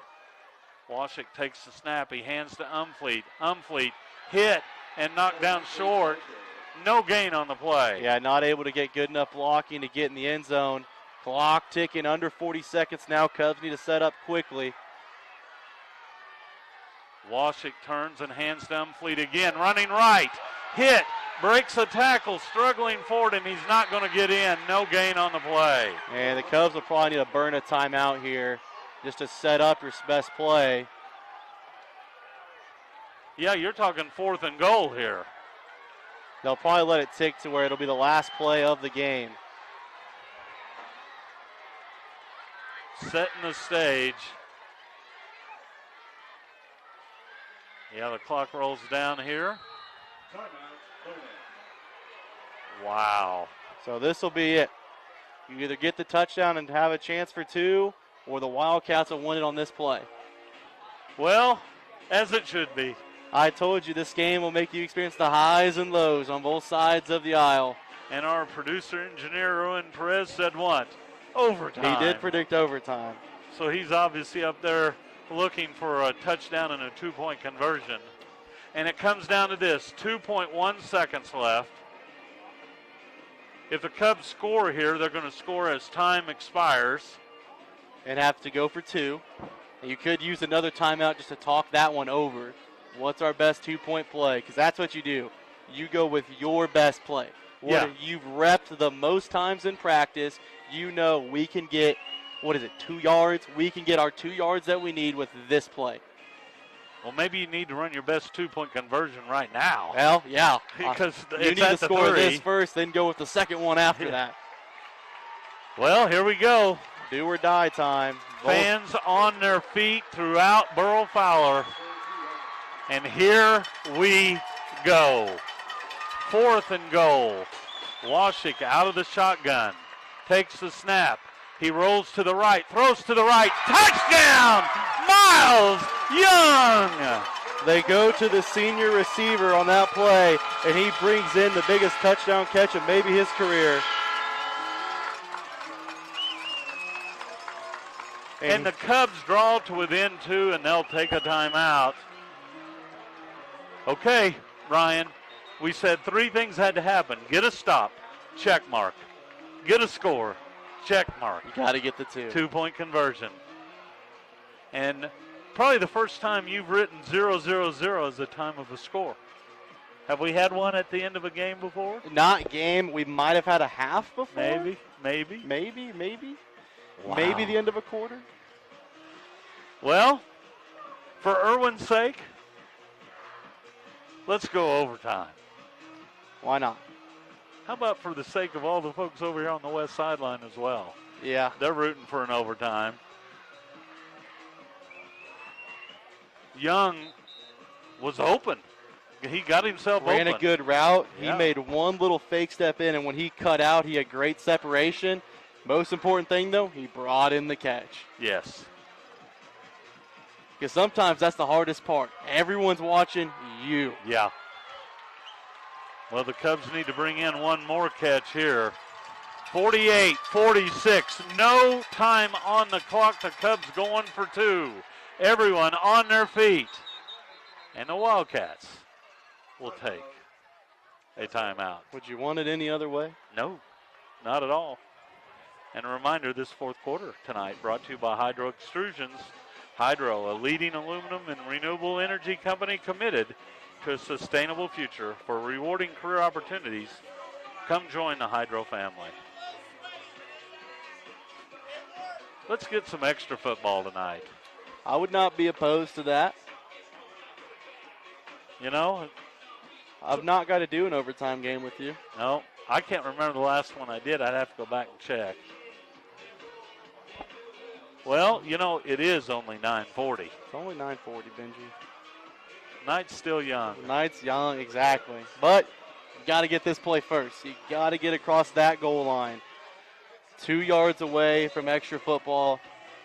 2 yards away from Cassville being able to walk back to Southern Barry County with a win. Well, here we go. Both teams have had their timeouts. It all comes down to this. Washik will work out of the shotgun. Umfleet behind him. Now Umfleet moves to the right side. Washik back to pass. Throws right side. It's Meeks, and he comes up short. The Wildcats stop the Cubs on the two-point conversion. I think they were throwing the throwback play. Umfleet went to do his route, and he got leveled. And that's how this one comes to an end. The final score from Burrow Fowler. The Cassville Wildcats, 48. The Monett Cubs, 46. Wildcats improved to 5-3. The Cubs dropped to 4-4. And what was a scintillating edition of the Barry County Brawl, Wildcats win it by 2. We'll slip away and we'll be back with tonight's postgame show brought to you by Angus Branch after this timeout.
Post-game show, whether it's their weekend buffet, everyday lunch buffet, or weekly specials at supper time, Angus Branch takes care of the cooking for you. The final in this one, Cassville 48 and the Monett Cubs 46. Cassville improves to 5-3 on the season. The Cubs fall to 4-4.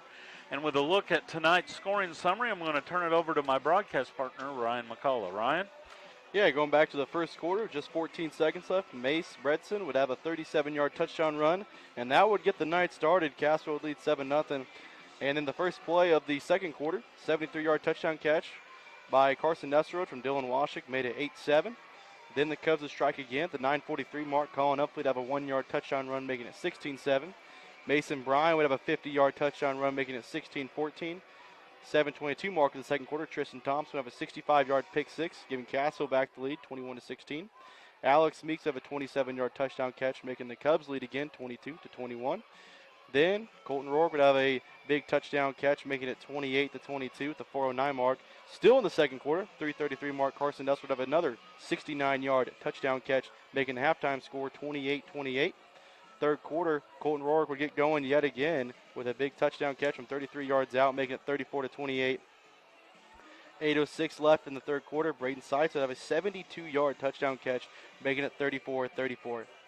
Late in the third quarter, 1:41 left. Easton Hughes would have a 2-yard touchdown run, making it 41-34. And then Colton Rourke would have a 35-yard pick six to make it 48-34. Cubs would strike with Braden Seitz at the 7:44 mark in the fourth quarter, having a 5-yard touchdown catch, making it 48-40.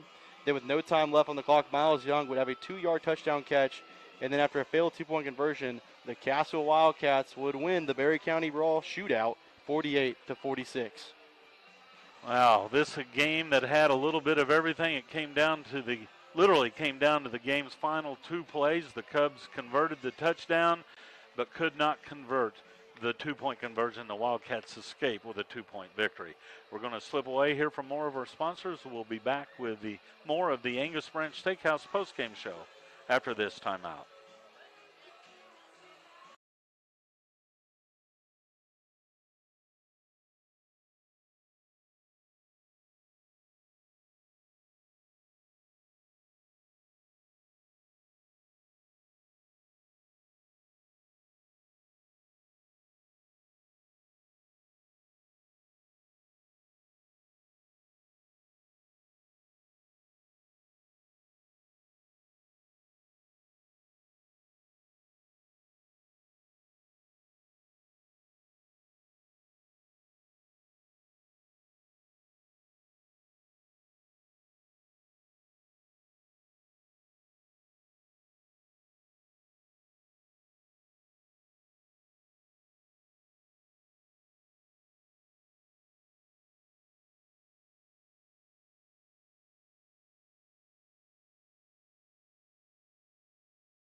So be sure to stop by Angus Branch and try one of their mouth-watering steaks or signature sandwiches. Your Monett Cubs broadcast team, sponsored by A-List Properties. For all your real estate needs, their team will work hard for you and your family. Tonight's post-game scoreboard is brought to you by MetaPlans Plus. MetaPlans Plus offers Medicare Advantage plans, Medicare supplemental plans, Part D plans, dental, vision, hearing, and much, much more. Call 417-678-5555 for more information. The final in this one, 48-46, just one of 4 games tonight that featured Big 8 teams. And now I'm going to turn over to Ryan and let him go over the Big 8 scores, some district scores, and whatever else he's found. Yeah, the Big 8 had a pretty fun night. Carl Junction beat Bolivar 44-7, though, out of conference. That's district play. Branson would defeat Rogersville 35-28. West Plains over Marshall 46-17. Then you go over to the Big 8, and you had Lamar defeat Aurora 42-20. Nevada, Mount Vernon. What a game it was. The final score 28-24. The Mountaineers win it at home against the Nevada Tigers. East Newton at Seneca, that was still all Indians, 56-7, the final score in that contest. Republic in Neosho had a great game going on at halftime, Benji. What a great halftime score it was. Final score 42-14. Republic would really kick it in gear in the second half. Carthage would defeat the Webb City Cardinals 28-14. Another great game between them. Marionville looking still good in Class 1, up 34-7. And I do not see a clever update for you, Benji. I tried. Oh, there is an update. Stratford's up 17-6, third quarter score. Oh, wow. So not an update for a bit there. All right. Well, so it's out of the frying pan and into the fire, going against the Mountaineers, who've all of a sudden found their stride. Yeah. Cassville started off kind of rough, and then they found their stride. Mount Vernon, a little bit of the same thing going on, it looks like. Same with Lamar. You know, we didn't mention the fact, but Cassville's the number 2 seed in their district. Yes. And they're going to finish as the number 2 seed most likely. The only problem is the number 1 seed in their district is Seneca Indians. So Seneca is going to win the district. The question is who plays them in the district championship, because that team right there, the Seneca Indians, they only have one game in mind. Yeah. And it's finishing what they failed the last 2 years, coming up just short in the state championship game. You know how some guys can have podcasts and so on, and so anybody can start a podcast. Well, I listened to a snippet of one today talking about the best teams in the state, and this character said Blair Oaks. And by the way, Blair Oaks is just a 3A, but they're a good 3A. And they beat Seneca last year in the state championship. So, yeah, you can bet a few of those boys in Seneca that have now played multiple years, started multiple years as sophomores. Now, all of a sudden, it's your senior year, you got to go finish it. But I wonder, Blair Oaks I know is really good. Seneca's really good. It could be a really good matchup. But are they good? But when they say they're the best in the state, are they NICSA good? Are they CBC good? Well, you know, you wonder, can they go up in classification? Well, Seneca did that. They went and played the number 1 team in a Class 4 district in Carl Junction, and it wasn't even competitive. Yeah, it handled them. So now Monett 4-4 on the season. Blair Oaks also 8-0 this year. They won 56-0 over Howesville tonight. Okay. So well, there you go. There could be a collision going down in Columbia between Seneca and Blair Oaks. It depends on where those brackets take them to. Yeah, last year they were on opposite sides, but I know in years past, Blair Oaks and Cassville, for example, in 2019, they played in the quarterfinal. Yeah. So it just depends how the bracket comes out. But there's a good chance those two teams are going to see each other somewhere. If it's in Seneca, I will probably make the trip over there if Monett's not playing that day. Yeah, and now, you know, speaking of Monett, a difficult loss tonight, a tough one last week. The Cubs want to right the ship next week at Mount Vernon, and that's going to be no easy task. And think back to last year, the game that they played against the Mountaineers. Yeah, I mean, they came out with their hair on fire, and they were able to get a win that a lot of people counted them out of because Mount Vernon was coming in top of their district in Class 3. Monett had 2 wins at the time. They beat McDonald County and East Newton, and all of a sudden it became a shootout at a track meet, and Monett looked up at the end and had won the game. Mount Vernon still went on to the district title, I believe, that year to lose to Seneca. So, I mean, it's Monett, Mount Vernon, though. That's another one. Yeah.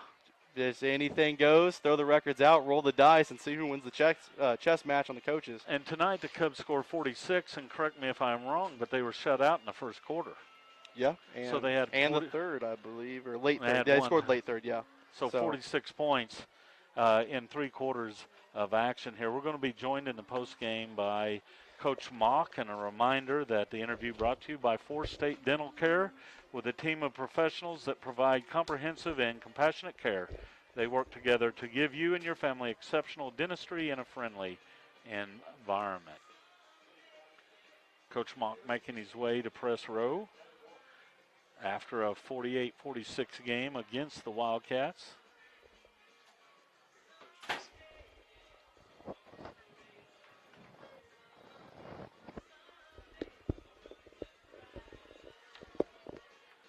Well, Coach, welcome to the post game. I know a tough loss tonight that came down to the game's final play. Yeah, that's what I was telling our kids. I mean, you never want to lose a game. You know, you don't want to lose this one either in a close game. But I'm excited. I think our kids, I think we're moving in the right direction. Our kids did a lot of good things. I thought our defense is playing a lot better in certain situations. We can't give up the big plays, obviously, and offensively we can't turn the ball over and give them easy touchdowns. But you think their first touchdown, we had him tackled there for a loss, and then he goes down the sidelines. They have 2 long passes for touchdowns. We give him an interception for a touchdown. So those are all things we can control and we can get better at. And but man, I thought our kids did a lot of good things. I'm really excited about where we're headed. And I tell you, with about 6 minutes left in the game, I said a lot of things have got to go right for the Cubs to get back into this one, and a lot of things did go right for you in the final 6.5 minutes. Yeah, I mean, our kids are making plays, especially when they need to, and that's a good sign. It's a good thing. And you know, as you get closer to the end of the season, you want to be doing a lot of those things. And there's still some things we can clean up. You know, I have to go back and look at some of those penalties. You know, they took, you know, Braden's touchdown. They had that one came back, and then we had another big gain that came back, and then we had a Carson on a slant that came back. And so, you know, there's just we can't do that to ourselves. I mean, those are all things we can control. It wasn't anything that they were doing. It was just all stuff that we can control, and that's a good thing. We can get better. We can correct that stuff, and we have to do that here in the last 2 weeks of the season. Yeah, and you want to get that momentum going next week against Mount Vernon, who, by the way, beat Nevada tonight. And obviously Coach Cox trying to get some things rolling up there, but going up there, trying to get momentum back in the win column and get ready for districts. But no matter what happens, your team's going to be a tough out come district time. Yeah, I think we'll be a tough out, and you know, those are games we want to win.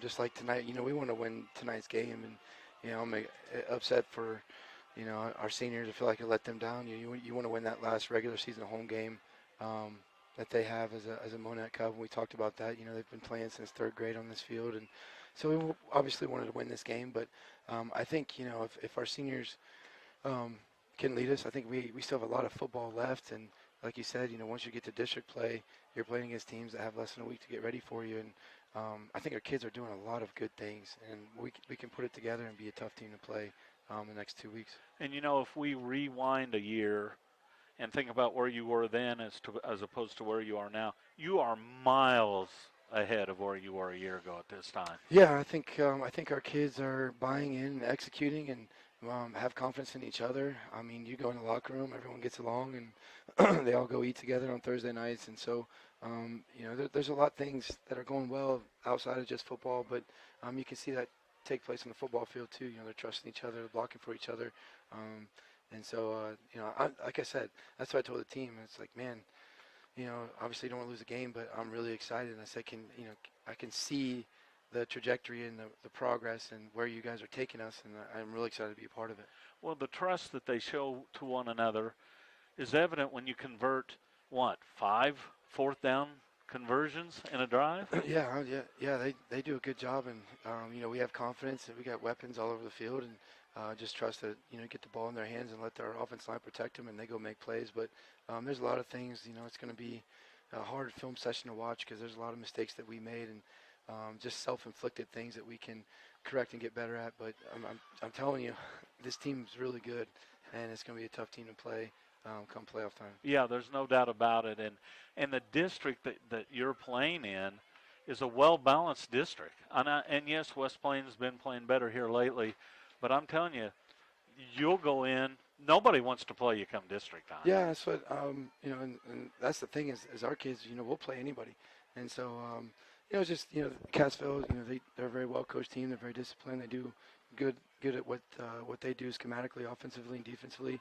Beating Nevada last week, and they put together some wins. So kudos to them. But at the same time, I really like the progress and of our team, the potential of where they could go come playoff time. Yeah, and tonight you had well over 500 yards of offense, 407 in the air.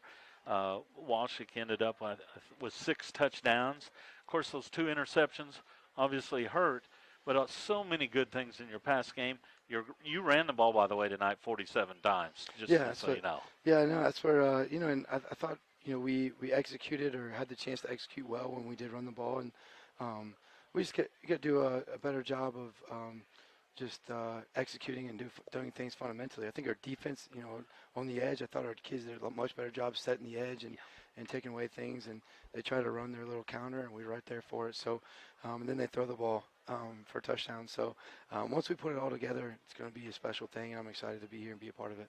And, of course, next week, another rivalry game on the road at Mount Vernon.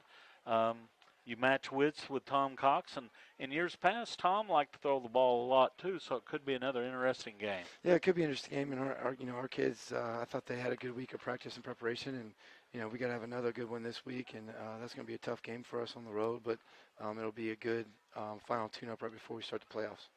Well, we wish you well. We know that, we saw a few of the kids get nicked up. Hopefully you don't have any serious injuries going into week 9. Yeah, no, we'll work out that soreness in the morning, and we'll get all those guys back.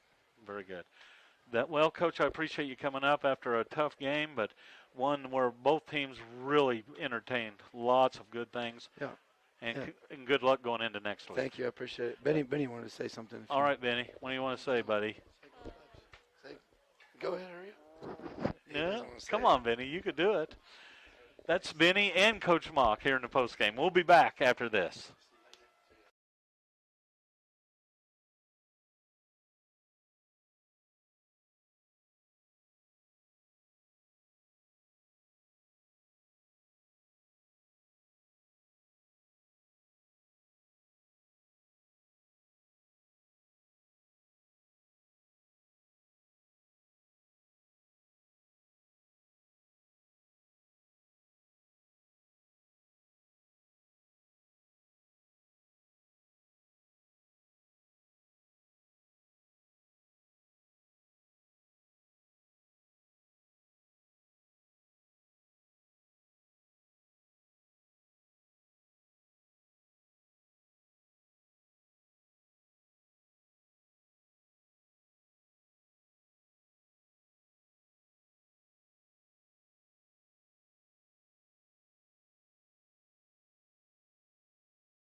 To 48-46, a quick look at the postgame stats, Ryan. For the Monett Cubs, they finished with 552 yards of total offense, 407 in the air, 145 on the ground. And yes, the Cubs ran the ball 47 times tonight. They threw it 43 times, 28 of 43 for 407 for Dylan Washik. Cubs finished with 24 first downs, 2 turnovers in the game, 9 penalties for 80 yards, 1 punt for 30 yards. Cassville, who improves to 5-3, 33 rushes for 208 yards. They were a perfect 8 of 8 passing tonight for 147, so Wildcats finished with 355. So the Cubs outgained the Wildcats almost 200 yards tonight, still lose by 2 points. 15 first downs, 2 turnovers, 2 fumbles in that first half, 9 penalties, 50 yards, 1 punt, 32 yards for that 1 kick. Individually for the Monett Cubs, they were led on the ground by Colin Umfleet's 83 yards. Antoine Smith had 35, all in the first half. Catuaro finished with 26. Sites with 16. Washik, as we said, 28 of 43 with 6 scores tonight. Receiving for the Cubs, Miles Young, 5 catches, 25 yards. Antoine Smith, 2 catches for 12.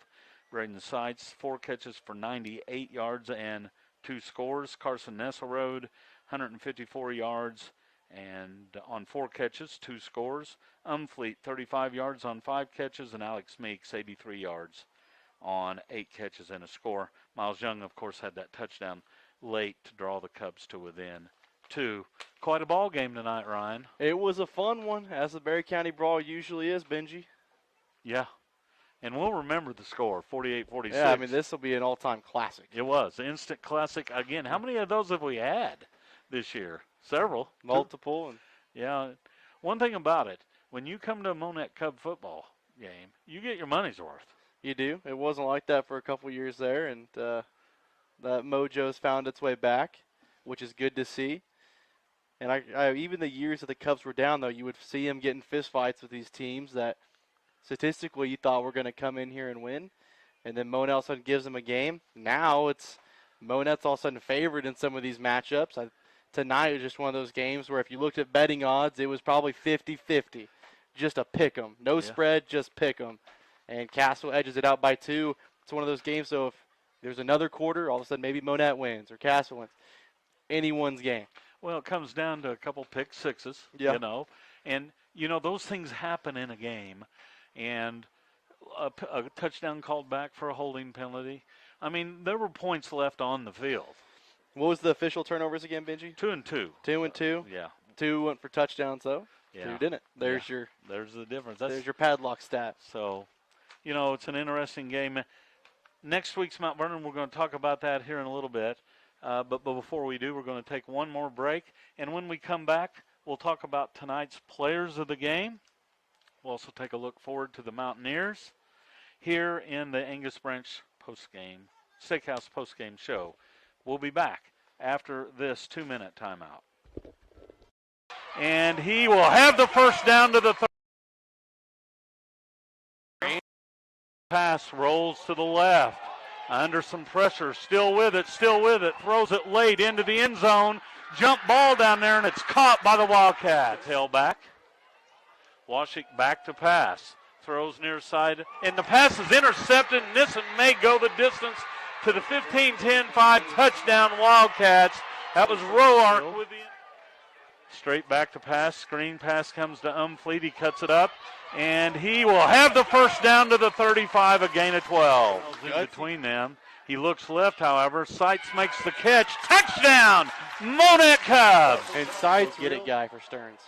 Stearns will give on a handoff instead, and it goes nowhere. Tucker Anderson doing back to action here. Washik back to pass. Throws near side. Nice pass. Good catch, Miles Young. Washik out of the shotgun. Gets a high snap. Hands to Umfleet. Running right to the 40, to the 35. Spins to the 34, and that'll be another.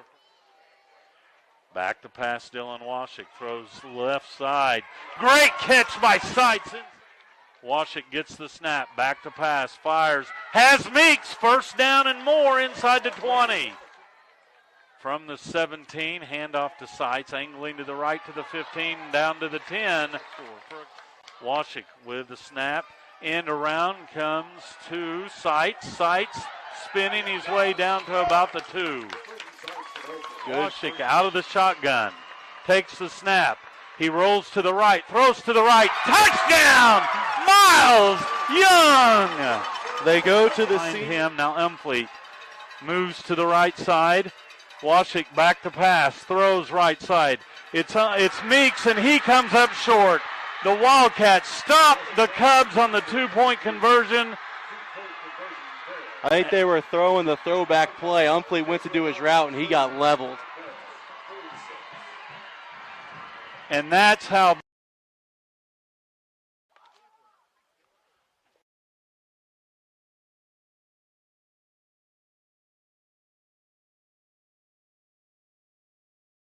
back one final time to the Angus Branch Steakhouse postgame show. Be sure to stop by Angus Branch and try one of their mouth-watering steaks or signature sandwiches. A reminder that tonight's interview with Coach Mock was sponsored by the team at Four State Dental Care, where they ensure a beautiful smile at an affordable price. It's that time, Ryan, where we take a look at tonight's players of the game.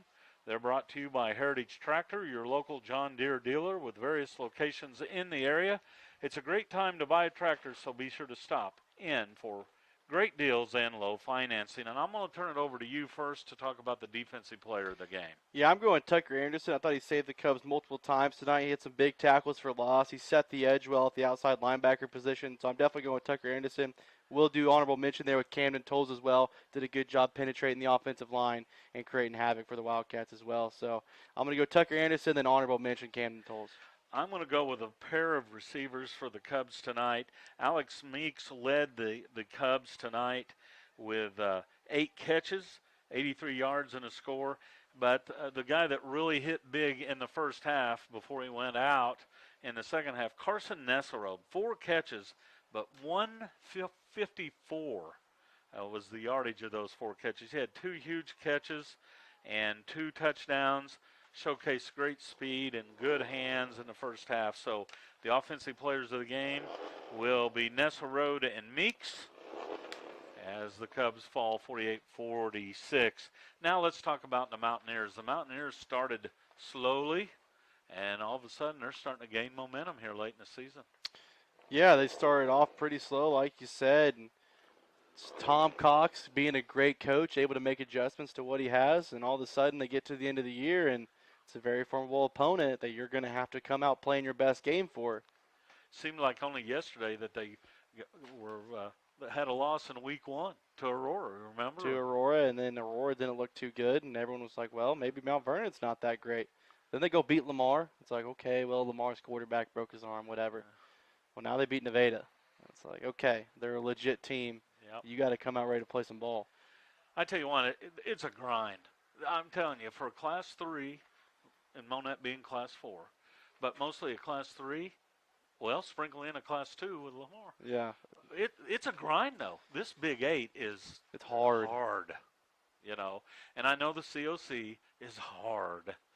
But I'm telling you, for this size of school, this conference is as good as it gets. Well, yeah, the COC is the Class 5 conference, and the little bit Class 6 sprinkled in there. That's the best there. When it comes to Class 3 ball and Class 4 ball, it's the Big 8.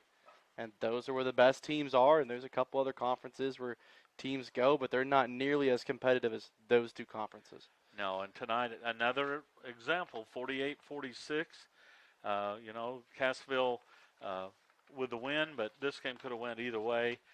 Next week's probably, and I cannot believe next week is the end of the regular season. Yeah, week 9, it's already here. Can't believe it. Flown by. Yeah, it absolutely has flown by, and we'll wait for the district standings to come out. We won't know until McDonald County plays tomorrow. They play at 1 o'clock. Here's the deal, though. McDonald County, if they leapfrog Monett, and Monett is the position beneath them, Monett flips because they won head-to-head. So we'll see where we are. Obviously, the Cubs would love to get a number 4 seed. Yeah, they want to get that home playoff game because the first seed gets a bye. There's 7 teams in the district. And so after that, 2, 3, and 4 get home playoff games. Monett would definitely love to be there because if you're there, and say Bolivar drops and Mack County jumps them, you would be hosting the Mustangs, who you've already played and you know you can beat. And then you're all of a sudden you're in the district semis. And again, I think you like your odds, but you might have to go to West Plains, which is one I think some of those Cubs players would like to get back because they remember when they were freshmen and sophomores having to go to West Plains, and West Plains kind of put it on them a little bit, but their offense is not nearly what it was now. Right. Exactly. So, you know what? There are worse things in life than making it to the semifinals of district, and I'm sure right now the Cubs would love to have a shot at West Plains. Absolutely. And we go by Colton Steakhouse again. There you go. Yeah, absolutely. Hey, we'll make that trip if we have to, for sure. Well, once again, man, it's been a lot of fun. It's been fun. And Erwin, I'm sorry I couldn't bring you overtime, and we were close tonight. We were within 3 yards of overtime here tonight. Hey, folks, be sure to catch the Coach Mock show next Friday evening right here on KKBL. Coach Mock will sit down with Sammy Clapper to discuss tonight's contest as well as preview next week's game against the Mountaineers. The Coach Mock Show can be heard here on KKBL 95.9 FM. As we come to the end of tonight's broadcast, I would like to thank all the fine people here at Monett High School for their help and hospitality this evening. Ryan and I hope to get back here for a district game. We really, really do. If that's not in our future, how great has it been being able to call 5 games from here this year? It's been fun. I can't believe that it possibly could be my last one at Burl Fowler, which is like scary because I love coming to Burl Fowler in this press box. It's a pretty field. It's a great combine. Great company. Yeah, it is great company. Yeah. Amazing company that I love to take with me. Yep. Well, we'll see how things go. Hopefully we'll have another game here in a couple of weeks. A special thanks also goes out to all our sponsors who make our broadcast possible. We could never do our broadcast without your support. So fans, be sure to get out and visit these local businesses and let them know how much they are appreciated. And finally, Ryan and I and Erwin, we would like to thank all our listeners and our viewers out in Cubs Nation. Thanks for being with us each and every Friday night during the football season. We really enjoy bringing these games your way. Just a reminder that our next football broadcast will be coming your way next Friday evening as the Cubs travel to Mount Vernon to take on the Mountaineers. Pre-game is set to begin at or around 6:20 with kickoff scheduled for 7 p.m. Once again, our final score from the stadium tonight, the Cassville Wildcats 48, the Monett Cubs 46. For my broadcast partner, Ryan McCullough, and our producer-engineer, Erwin Perez, this is Benji Finsky saying thanks for following the Cubs, and good night from Burl Fowler.